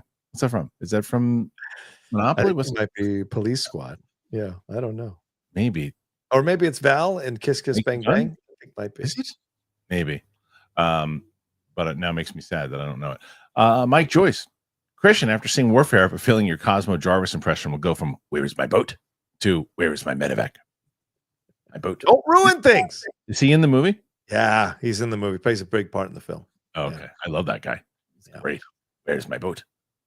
I'm here. I need my boat. Sean McCabe. Hey, Kristian and John. What's up, Sean? Always good to see you. I saw Warfare Saturday. I was in Baghdad at the same time in 2006, and this film is as accurate as can be. Damn, wow. That's great. Pretty damn accurate, huh? Yeah. Wow. Yeah, I know. I hear nothing but great things about this movie. Now I such FOMO on it that I missed it. So bummed about Buster Barnes. I'm seeing some people online say Superman has bad marketing. Can someone tell me a summer release that's had better marketing so far this year? Yeah, I don't agree with that. It's like that was the other thing we didn't discuss yet. I guess we can talk about now. There's other news about when are we getting this new trailer? You're in the know on this the hot mic stuff. When are we getting this new trailer? I have not heard when we're going to get this new trailer. We got the sneak peek, and the sneak peek kind of divided people. So I don't know if they're trying to rush out another trailer just yet. The rumors were that they shaved 20 minutes off the previous screenings of Superman with the new screening. So are they still kind of tinkering with it? I don't know. A lot of questions. I know that I have a friend or a connection rather who told me that there was he heard from a couple of people in the know about the VFX stuff that Jeff was talking about. That's still an issue for Gunn, that he's having issues with a couple of the VFX people still. So it's like they're still trying to. What do you mean, like what kind of issues? Like throwing stuff across the room, saying, "I want it to look like that. Make it look like that." That kind of stuff. So wow, okay, still interesting. Okay, well, we'll see. I do think we're gonna get trailers sooner than later because the movie's coming out in July. We haven't. Maybe the trailer washes the sneak peek stuff. We need a second trailer. You gotta have it because what the second trailer, and this is what people just say, well, you just say you don't like the trailer, it gives away too much. Don't give away too much. The second trailer does need to tell you what your story is. It's always been how it works. The first one is to say, I never understood when people see a teaser and go, oh, I don't know what it's about. It's not the point of the first trailer. It's a point to let you know that there's a movie coming out. And they show you images and everything too. The second trailer is the story trailer. It's like, okay, now that you are aware of this movie, this is what it's about. Yep. And we haven't had that yet. I don't know what this movie's about. Nope. I know there's a dog in it. Yeah. But I don't know. That's all I know. I know there's a dog in it and Lois is in it. But what's it about? So maybe what people are saying it has bad marketing. I don't think it's had bad marketing. I just don't think that the marketing. Look, we could change that opinion if we're in June and we still don't have a freaking an idea of what this movie's about, right? And there's still no marketing behind it. But if there's you're going to see a heavy push in marketing by the time we get to July. I think it's premature to say it's bad marketing. Superman Day is right around the corner as well. So there's a lot to still come. Yeah. When is that? When is Superman Day? I think it's the 18th of April. Yeah. So you probably get the trailer then. Yeah, maybe. Yeah. Gopal. I'm still blown away by Mobland. I'm only 3 episodes in. It's amazing how much has happened without feeling like anything is rushed. So I started the show with Sadie, and the only reason we turned it off because we were exhausted. It had nothing to do with the show itself. The show's awesome so far. We got about half an hour in. It's really, really good. Yeah, we stupidly forgot that it was dropped last night, a new episode, so we're catching up. We're watching Dark Winds. We're finishing off Dark Winds, so we got caught up in that. But like the new season, so we're gonna finish off the 3rd episode tomorrow. And I've been emailing for a week to Paramount Plus to try to get the person in charge of the publicity so I can get those episodes and watch them early. But man, it's tough. It's tough. Free pancakes. Clout brain's a disease. Anything for likes. Whatever that means. I don't know what that means. I know what that means. Okay. So let's see. Next one.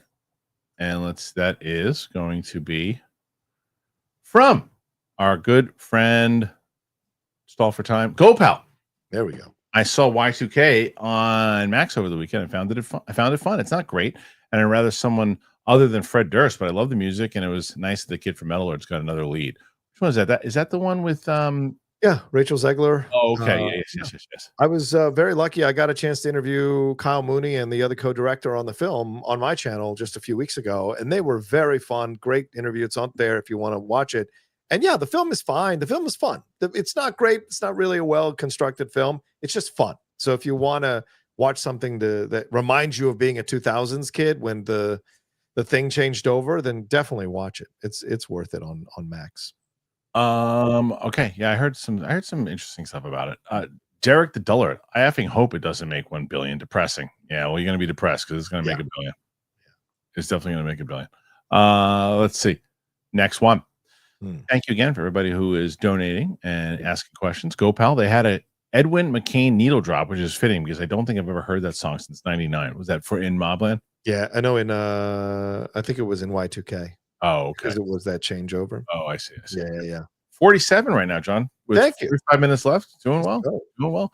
Chris Constant, either of you going to see Revenge of the Sith re-release in theaters? Hope your Monday's good so far. Probably not for John because he's not a big prequel guy. Maybe, but it's probably pretty great and re-released in the theater now. Probably be a lot of fun. It's so hard for me to go out. Like if I don't go to a screening, I never catch movies out in the theater anymore. It's hard for me to do.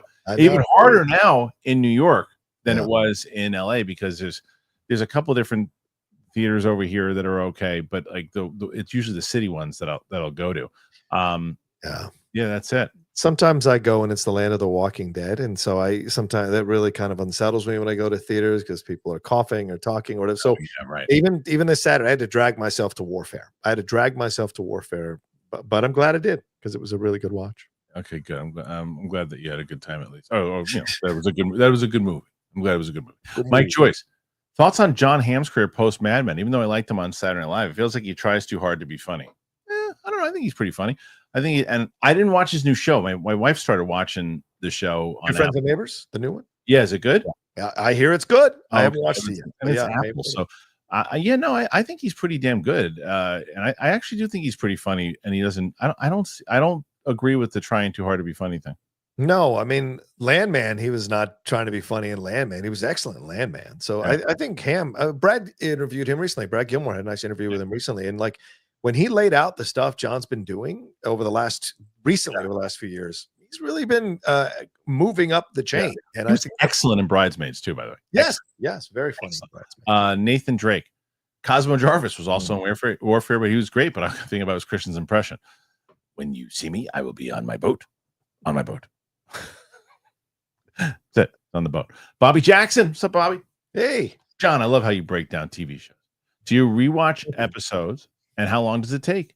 People check out his very thorough TV reviews by himself and discussions with the Geek Buddies. Great stuff. Did you hire Bobby Jackson to do some marketing for you? You had better marketing than Superman. thank you, Bobby. Yes.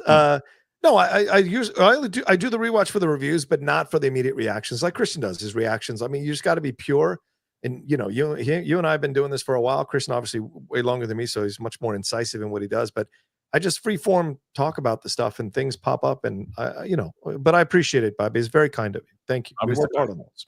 Really good. Chris Costin always wanted to know this: who are you guys' favorite Star Wars characters? Mine are Luke, Leia, Obi-Wan, Han, and Cassian. Palpatine is one of my favorites, hands down. Vader for sure. Luke. Han Solo. Yes. Trying to think of some of the other ones that are. I do like Cassian. Yeah, Cassian's been pretty great. Chewie. Because Cassian has been not. If he was only in Rogue One, it'd be like, right. He's kind of usurped by Jyn Erso. Jyn Erso. That's her movie. She's pretty. I'm trying to think of it. And there's so many different other characters that. I mean, can you include animated stuff? I mean, I assume so. And Kanan Jarrus is pretty great. I mean, if you go into Darth Bane from the books and other things too, so those are some. Plagueis is another one. I think Plagueis to me is the best villain that they've had. If they use him right, instead of him peeking around a cave like. And Yoda, of course, and Yoda. Derek the Dullard, will you ever review Severance 2 on your channel? Nah, I'm not. I mean, I talked about it with Roxy on the channel. Like the thing is, this is the thing how YouTube works. Now, if it's one of these things, if members, this is something that I would be open to doing. If members are like, hey, really love to see a review for us for Severance season 2, I would do something like that for members. The show's been out for a bit, and I was taught the lesson pretty quick when I tried to do Squid Game reactions and reviews, and it ate a big pile of dog shit. That I'm not gonna. There's no point to do that, because it's like no one will watch that if I do that now. No one will watch it honestly when there's certain shows, and even Last of Us, right? Last of Us was a major show. There's just certain things that people aren't watching people talk about. Like yesterday's thing did fine, and I think when there's big moments that happen, people will be tuning in. But there's certain things and certain shows people just don't tune into reviews, reactions, and those types of things. And Severance 2 wouldn't be one of those things. Yeah. Mm-hmm. Chris Costin, last one for me today. Kristian, you and your co-hosts have been super helpful for me in the past few months since life has been really rough for me. Thank you for all you guys do. God bless. I can't tell you how humbling comments like that always are. And I'm glad that we can bring a smile to people's faces, especially when you're going through some stuff in life. So if that's the case and we were able to do that, then Chris, thank you for being honest about it. The fact that, we even did something like that. That's great. Chris, I'm not in the gaggle of co-hosts. I am John. So you say Kristian, Rocha, and the other co-hosts. Fair, 100%. He's right. Orca 447. I think after Avatar, the most likely to make $1 billion is Zootopia 2. Oh, interesting. How Inside Out 2 and Moana 2 did, with the first one being $1 billion film, it has to be considered. 100%. It should be. That's fair. Totally. It absolutely should be considered. Yeah. Yes, I completely forgot Zootopia 2 was even coming out, but that's not because of anything except it's another big one that's coming out. That movie will do very well. When does it come out though? Near the end of December, or near the end of November, December. Near the end. That's the only thing. That's the only reason that you go, I don't know, that's tough. But then Moana 2 came out around the same time, right, in that area. So back in the day, I remember, do you know that before The Force Awakens, there was never, and people don't realize this, there was never a movie in December that ever opened up at $100 million. Right. Before that movie. Yeah. Now That's there's where the art films went. December, Yeah. the Oscar films were not. Yeah. Now it's like a second. Now it's like a second summer season. Mhm. So let's see. I am Jax 12. Hey. Okay, Rocha. Wheel of Time updates. Season 3 finale this week. Have you ever seen the show? No, I've not seen Oh, one of the show. Sorry, I'm Jax. Yeah, people love that show. I know. Really do. Let's see. Julian Ramos. Sorry if somebody asked this. I'm listening on a delay, but what are your WrestleMania predictions for the whole entire card or matches in particular? I got no one actually. We haven't talked about predictions. I say Pain. I think they're going to do a stupid thing now because I think they're playing it up too much that Punk and Heyman are together. Unfortunately, I don't think Heyman's going to go with Punk anymore.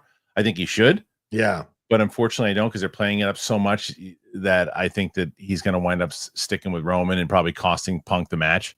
He's going to be in Punk's corner. That was the favor, but No, yeah, I think he's going to turn on Punk. He's going to turn on Punk, and I think that to me that sucks. I would have liked him to be with Punk, but he's not. So Reigns will probably win that one.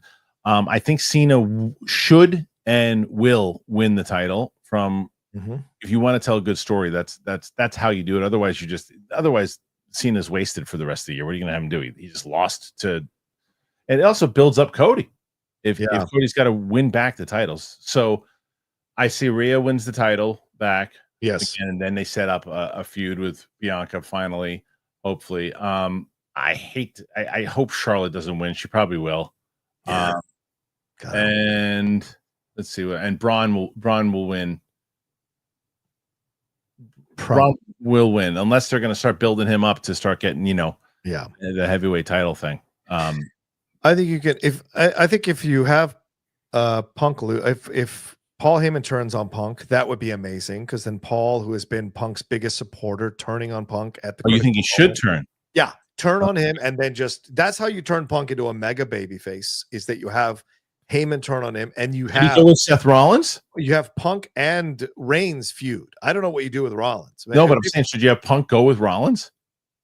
Oh, Would maybe a major twist. Those two becoming a tag team, like that would be super interesting as well. But that you could play it that way. And the other one, if Cena loses, which I think is a very real possibility, because this has been a wet fart if it's a heel turn, you have The Rock come out and whip Cena like he whipped Cody, and Cody comes out to save him. And now Cena realizes the error of his ways, and everybody forgets that he ever turned heel because it's so terrible right now. I just don't see the logic working out in a way that makes sense right now. Does Stone Cold show up, you think?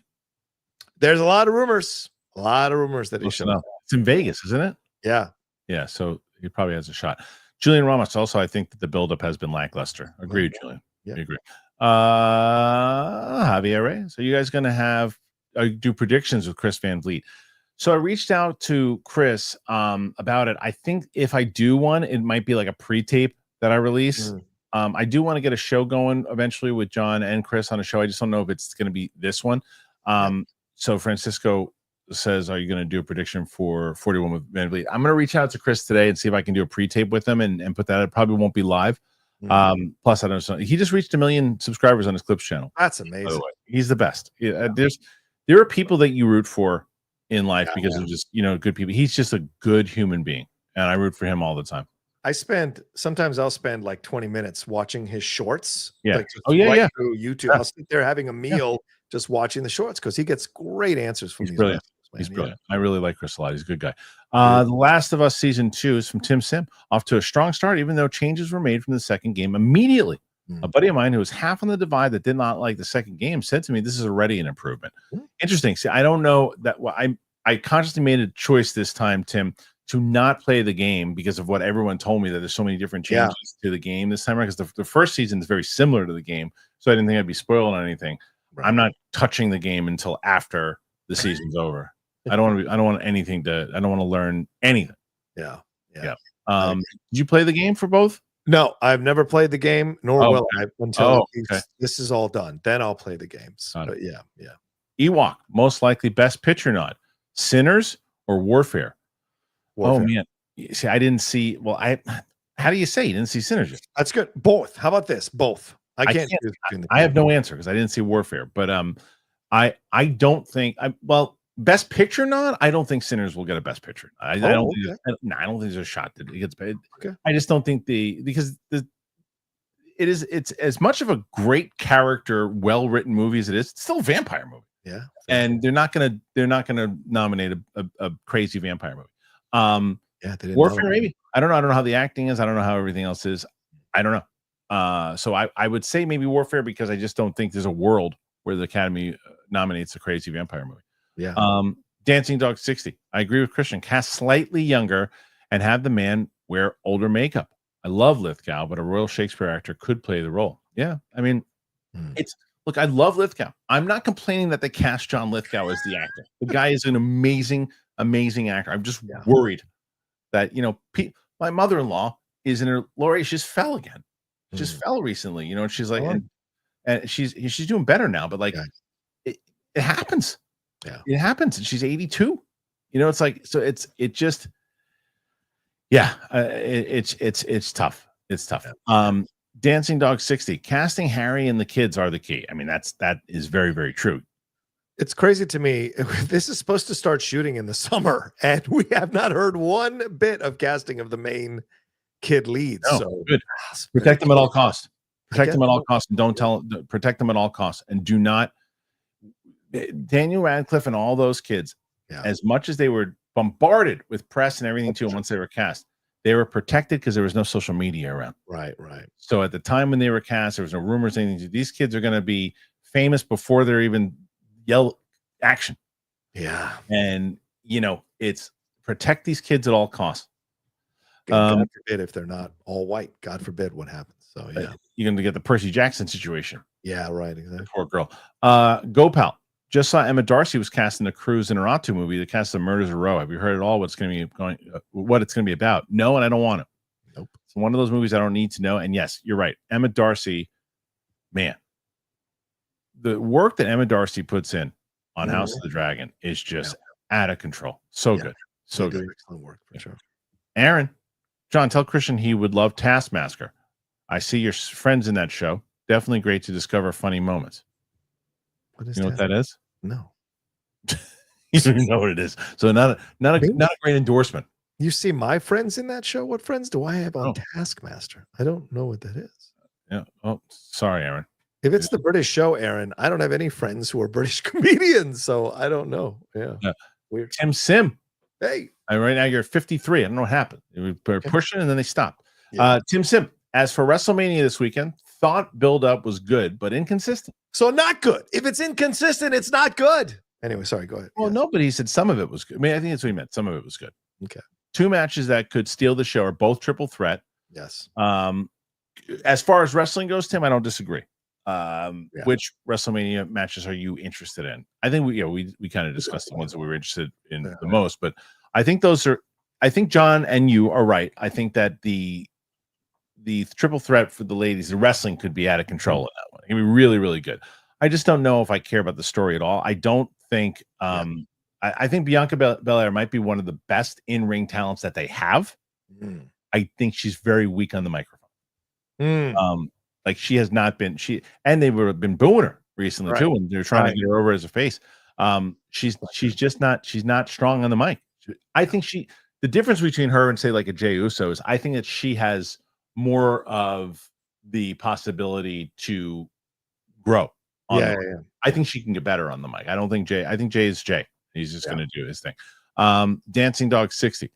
Thoughts on a British SNL? Does that mean are they doing a British SNL? Yeah, it's debuting soon.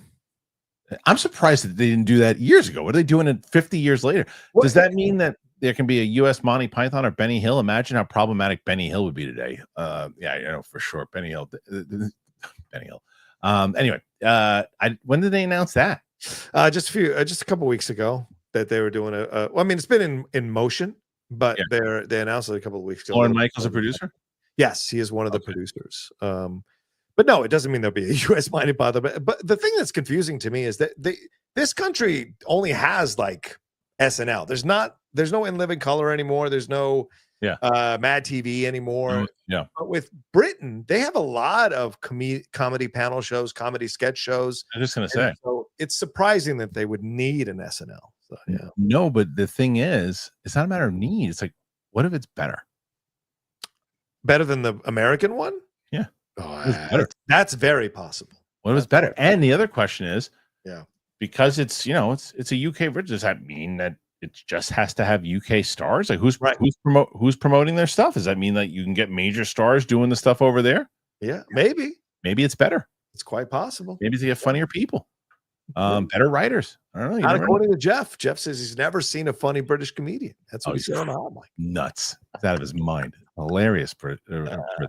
Ewok, favorite Nikki Cat. This is my favorite question ever. Like, whoever asks about a favorite Nikki Cat performance? Nikki Cat's great, but whoever asked that, mine is a limey. Dazed and Confused. I'm a smoking marijuana motherfucker. Well, you know why he's asking, right? You do know, right? No, why? What? Oh, he committed suicide over the weekend, brother. He took his own life. What? Yeah. What? Yeah, it just came out. He came out that he died. And it came out this morning that it was suicide. Yeah. No. Yeah, it's in Deadline this morning.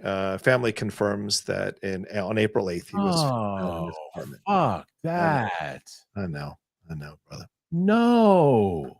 Yeah, he battled depression for a long time, apparently. Oh man, that's fucking horrible. Yeah. Oh, I'm so sorry to hear that. I really did not know. Yeah. Oh, I love Nikki Cat. I know, dude. Now it's even more of a great question, Ewok. Oh man, so many great Richard Linklater films. Boston Public. Yeah. Oh, even in Sin City, that small role he had in Sin City with the other idiot there when they get shot with the arrows. He was just so good. I remember Way of the Gun. That's the first time I ever saw him in anything and thought he was also in when I worked at Silver. He was in the Brave one with the Jodie Foster one. Foster that we did. Yeah. Bummer. That's horrible. Mike Joyce, I'm looking forward to the Harry Potter series. They left a lot of stuff out of the movies from the later books. Justice for Peace. They did. I remember reading those books, the first like 4 or 5, and I stopped after 5. And I remember watching the movies going, these are really good movies, but I'm kind of bumming because there's so many things that they left out that I just read that I wish were in here, but I understand why they couldn't have it. Now you can. Yeah. There's that link, by the way, for people who are checking out the Clips channel. Ewok, I second the love to Taskmaster. Brilliant show. People love this Taskmaster thing. It comes back up like every couple of times. It's a British game show. Yeah, I don't know. I have no friends on this show. I don't know what he's talking about. I was already sold on Sinners, but now even more if Jack O'Connell's in it. I love Skins Generation 2 when he played Cook. Lots of Skins alumni killing it. Yeah, Jack O'Connell's great in this. Great. Yeah, everybody's good in it. There's no weak link. There's no weak link. And the new guy, what's his name? Miles Catton, I think is his name. Okay. He plays Preacher Boy. You'll know him immediately after you see the movie tonight. I'll bring up Preacher Boy. You'll know exactly what I'm talking about. Okay. Kid's great. He's great. Chrome Raigu. Love the show. Thank you. After rewatching Falcon and Winter Soldier, do you like it more or less? What is down the pipeline for MCU Sam reactions? Thank you for the question. I like it the same. I liked it when I saw it the first time. And I think it leads in pretty well. I think what I actually am going to do, I think that both Luke convinced me to do this, and I also think a few comments did. I realized after seeing Captain America, the Brave New World, we could watch that. It comes out tomorrow, I think, on digital. I think I'm going to watch that with Sam this week. Okay. She won't be missing anything. There's nothing that the Eternals with the stupid thing, the Sentinel living. Who cares? There's nothing that it will play so well for her if she watches it now because she's fresh off of Winter Soldier. So I think that would make sense for us to do. So, but we have watched episodes 1 and 2 of Loki, so that comes out tomorrow. Yeah. The goal is that we can get if I can't get Loki up by Friday, probably be Saturday, but I'm gonna try to get Captain America up soon. It'll probably be a break in between Loki and get Captain America, Brave New World with Sam. Dancing Dog 60. After Conan came out in the 80s, there was a plethora of cheapo knockoffs made in Italy. What happened to the Italian genre market? I miss it. I don't know. Yeah. But I'm sure there's some really good ones. Like he follows it up with Italy made cheapo zombie films that were fun. Also, I'm sure I love that type of knowledge. I love that knowledge. Yeah. Poot shoot riot. Kristian, did you finish the indie game? So excited to play it tonight on PS5. Rocha, you can get it early access for 100. Only 100. Okay. Yeah. I didn't finish it. It has nothing to do with interest as much as time.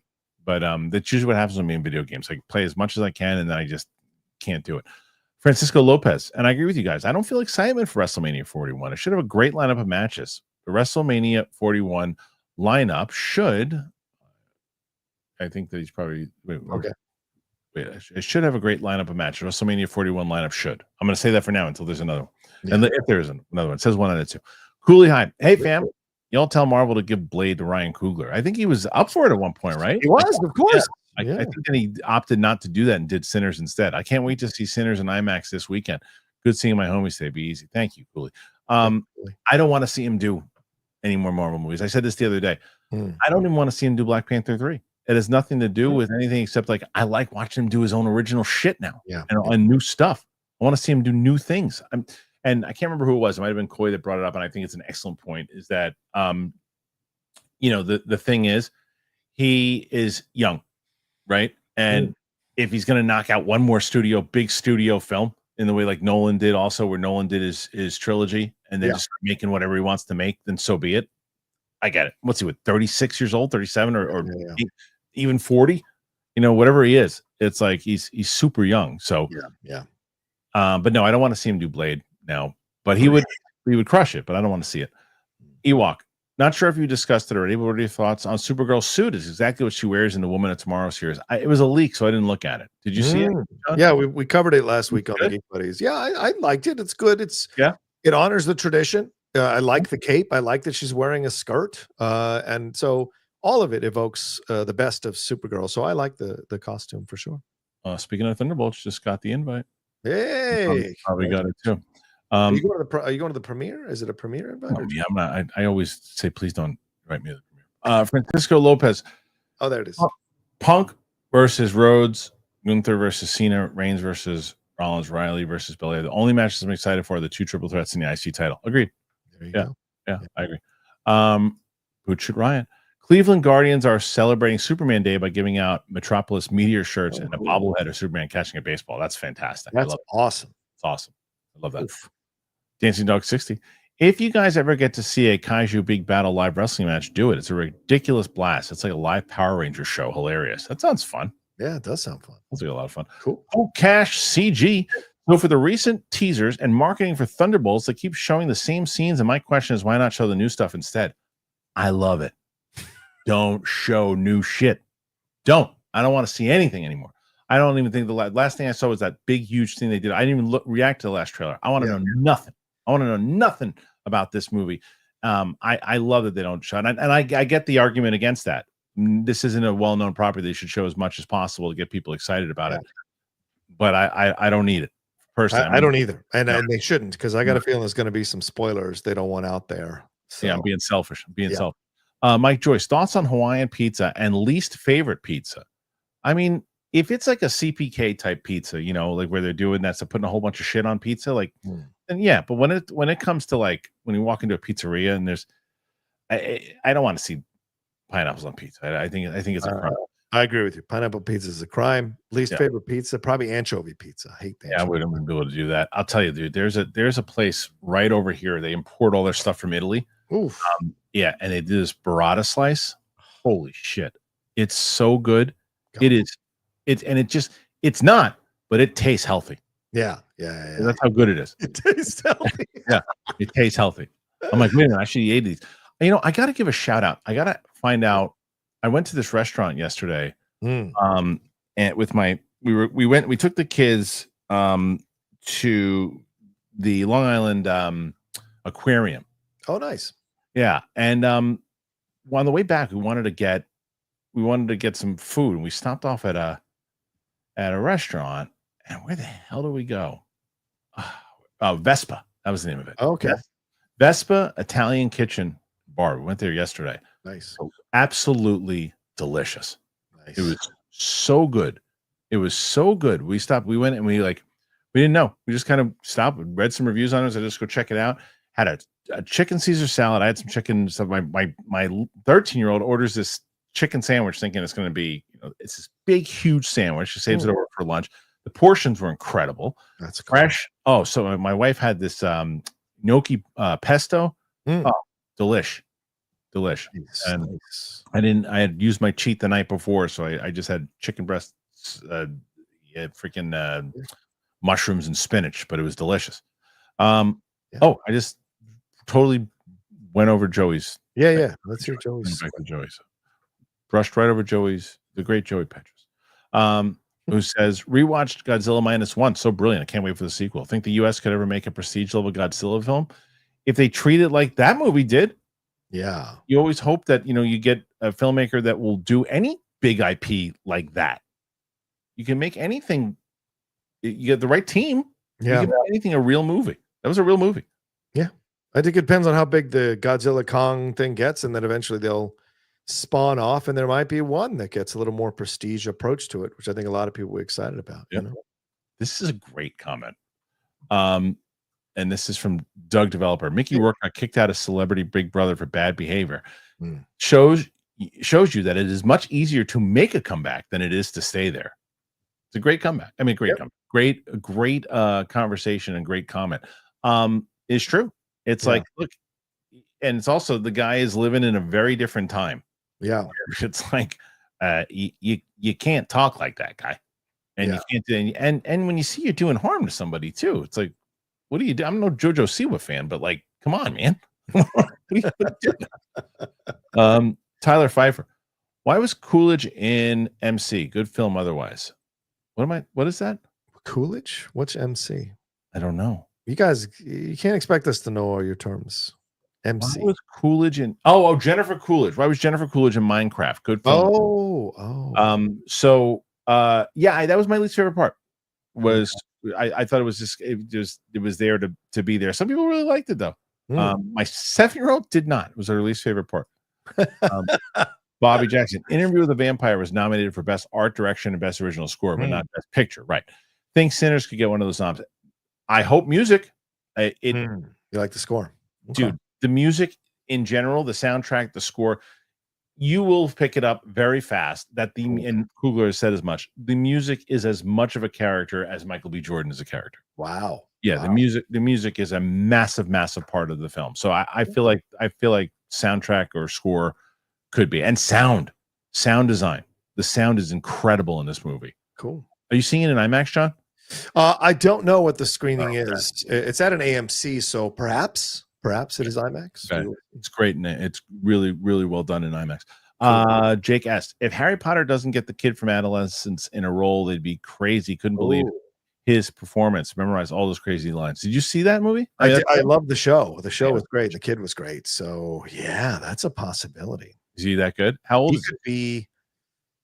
He could be Lucius. He would be a great Lucius. I think he's like 11. I think. Okay. Hank Pym.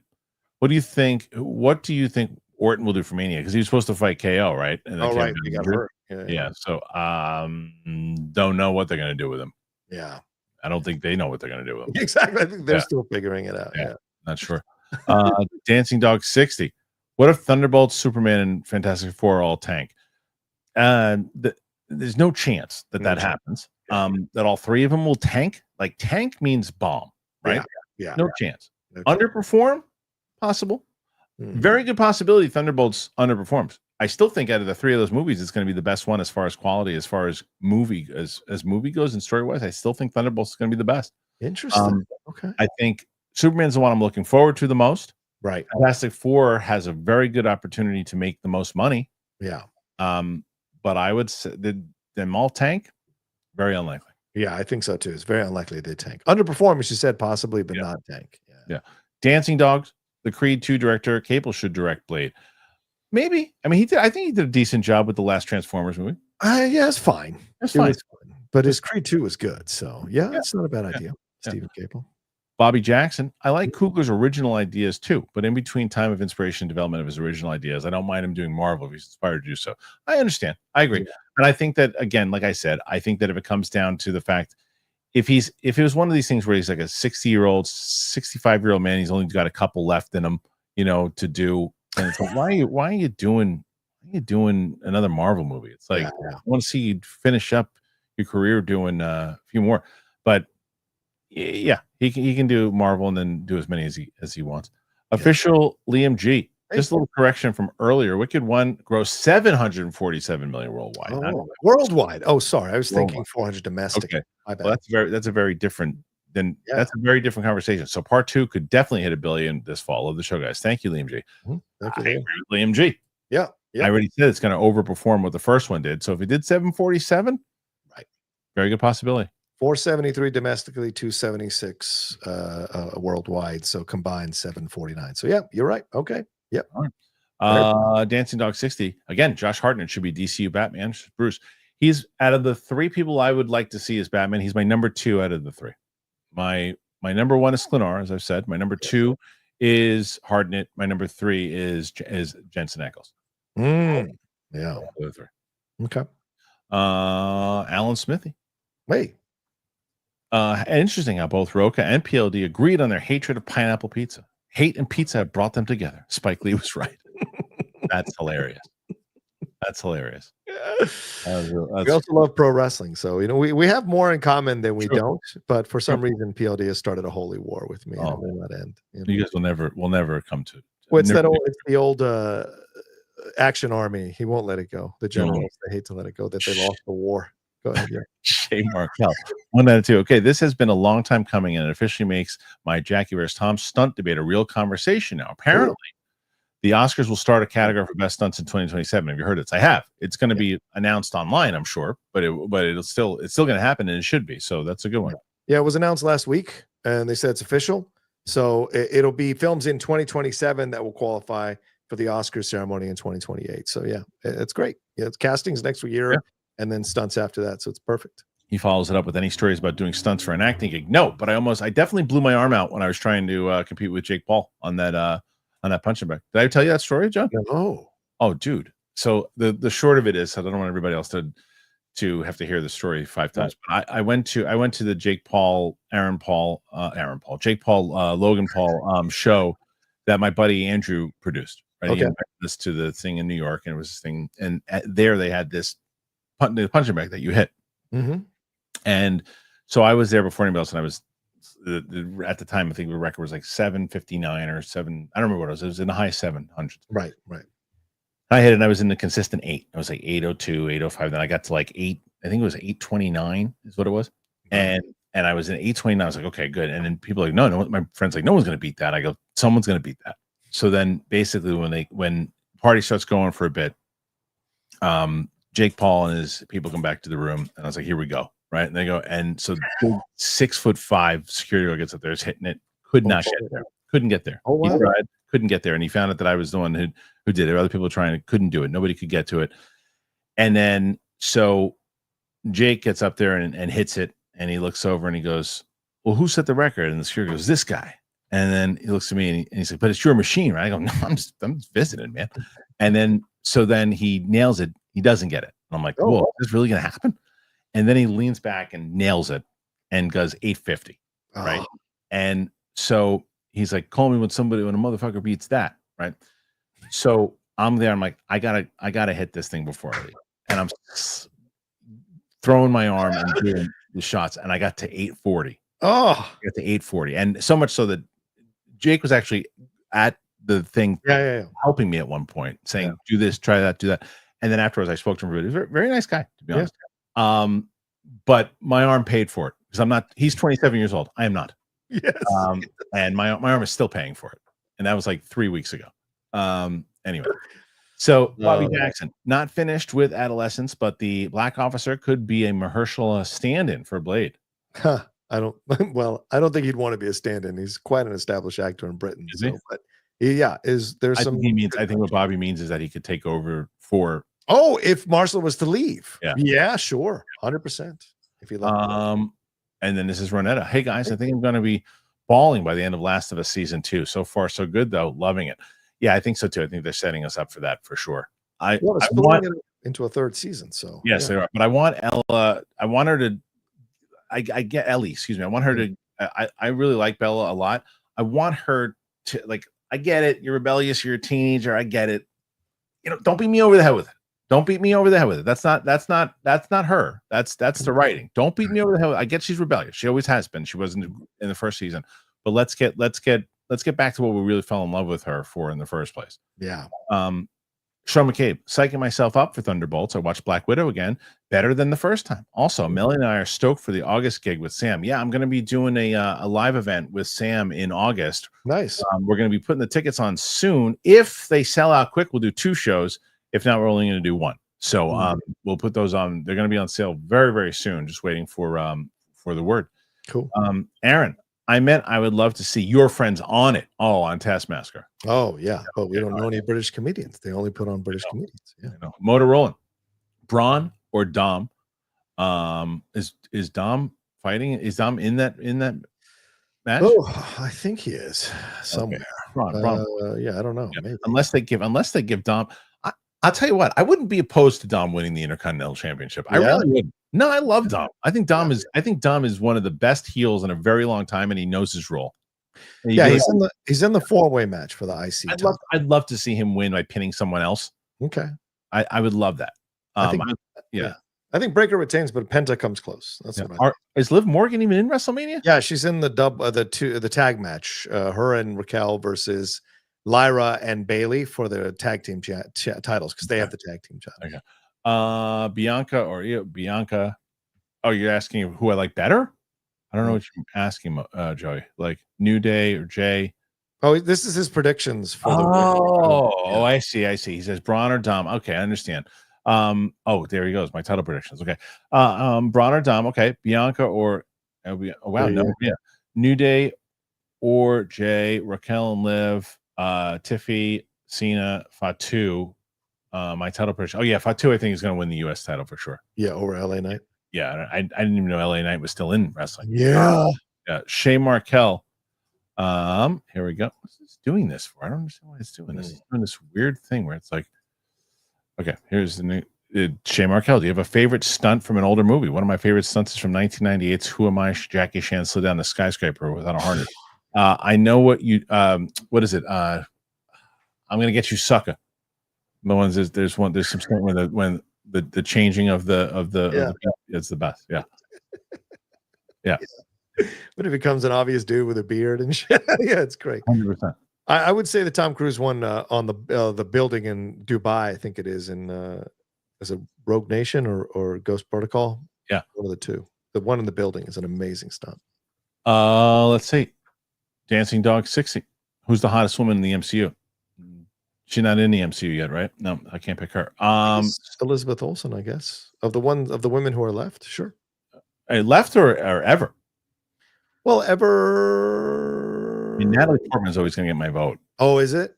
Yeah, Natalie Portman, and then Peg, and then such weird taste. Haley Atwell. Yeah, Haley Atwell is probably number 2. You know what? Haley at the top. Never mind.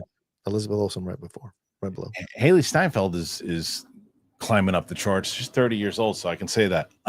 She's not, but I'm telling you, she's great. She's really good in Sinners. Yeah. Armada, didn't Snyder say the initial test screens for Sinners wasn't good? I'm excited to see it. He says that often, doesn't he? Those were like months and months and months ago. There have been new screenings since. Okay. So, yeah. Dancing Dog 60. I'd say it's either Darcy or Madison. That's his opinion. But I respect that. Well, Kat Dennings doesn't think she's attractive, so the fact that you do find her attractive, I think, is a positive for her. Yeah. Okay. Oh, Scarlett Johansson. Okay, Scarlett also. Come on. Yeah. No. All right. Not the biggest. Well, that's it for now. Hey. All right. Right now, 75, John. That's pretty damn good to start the week. Thank you, man. Thank you, guys. 75 is a good start for the week.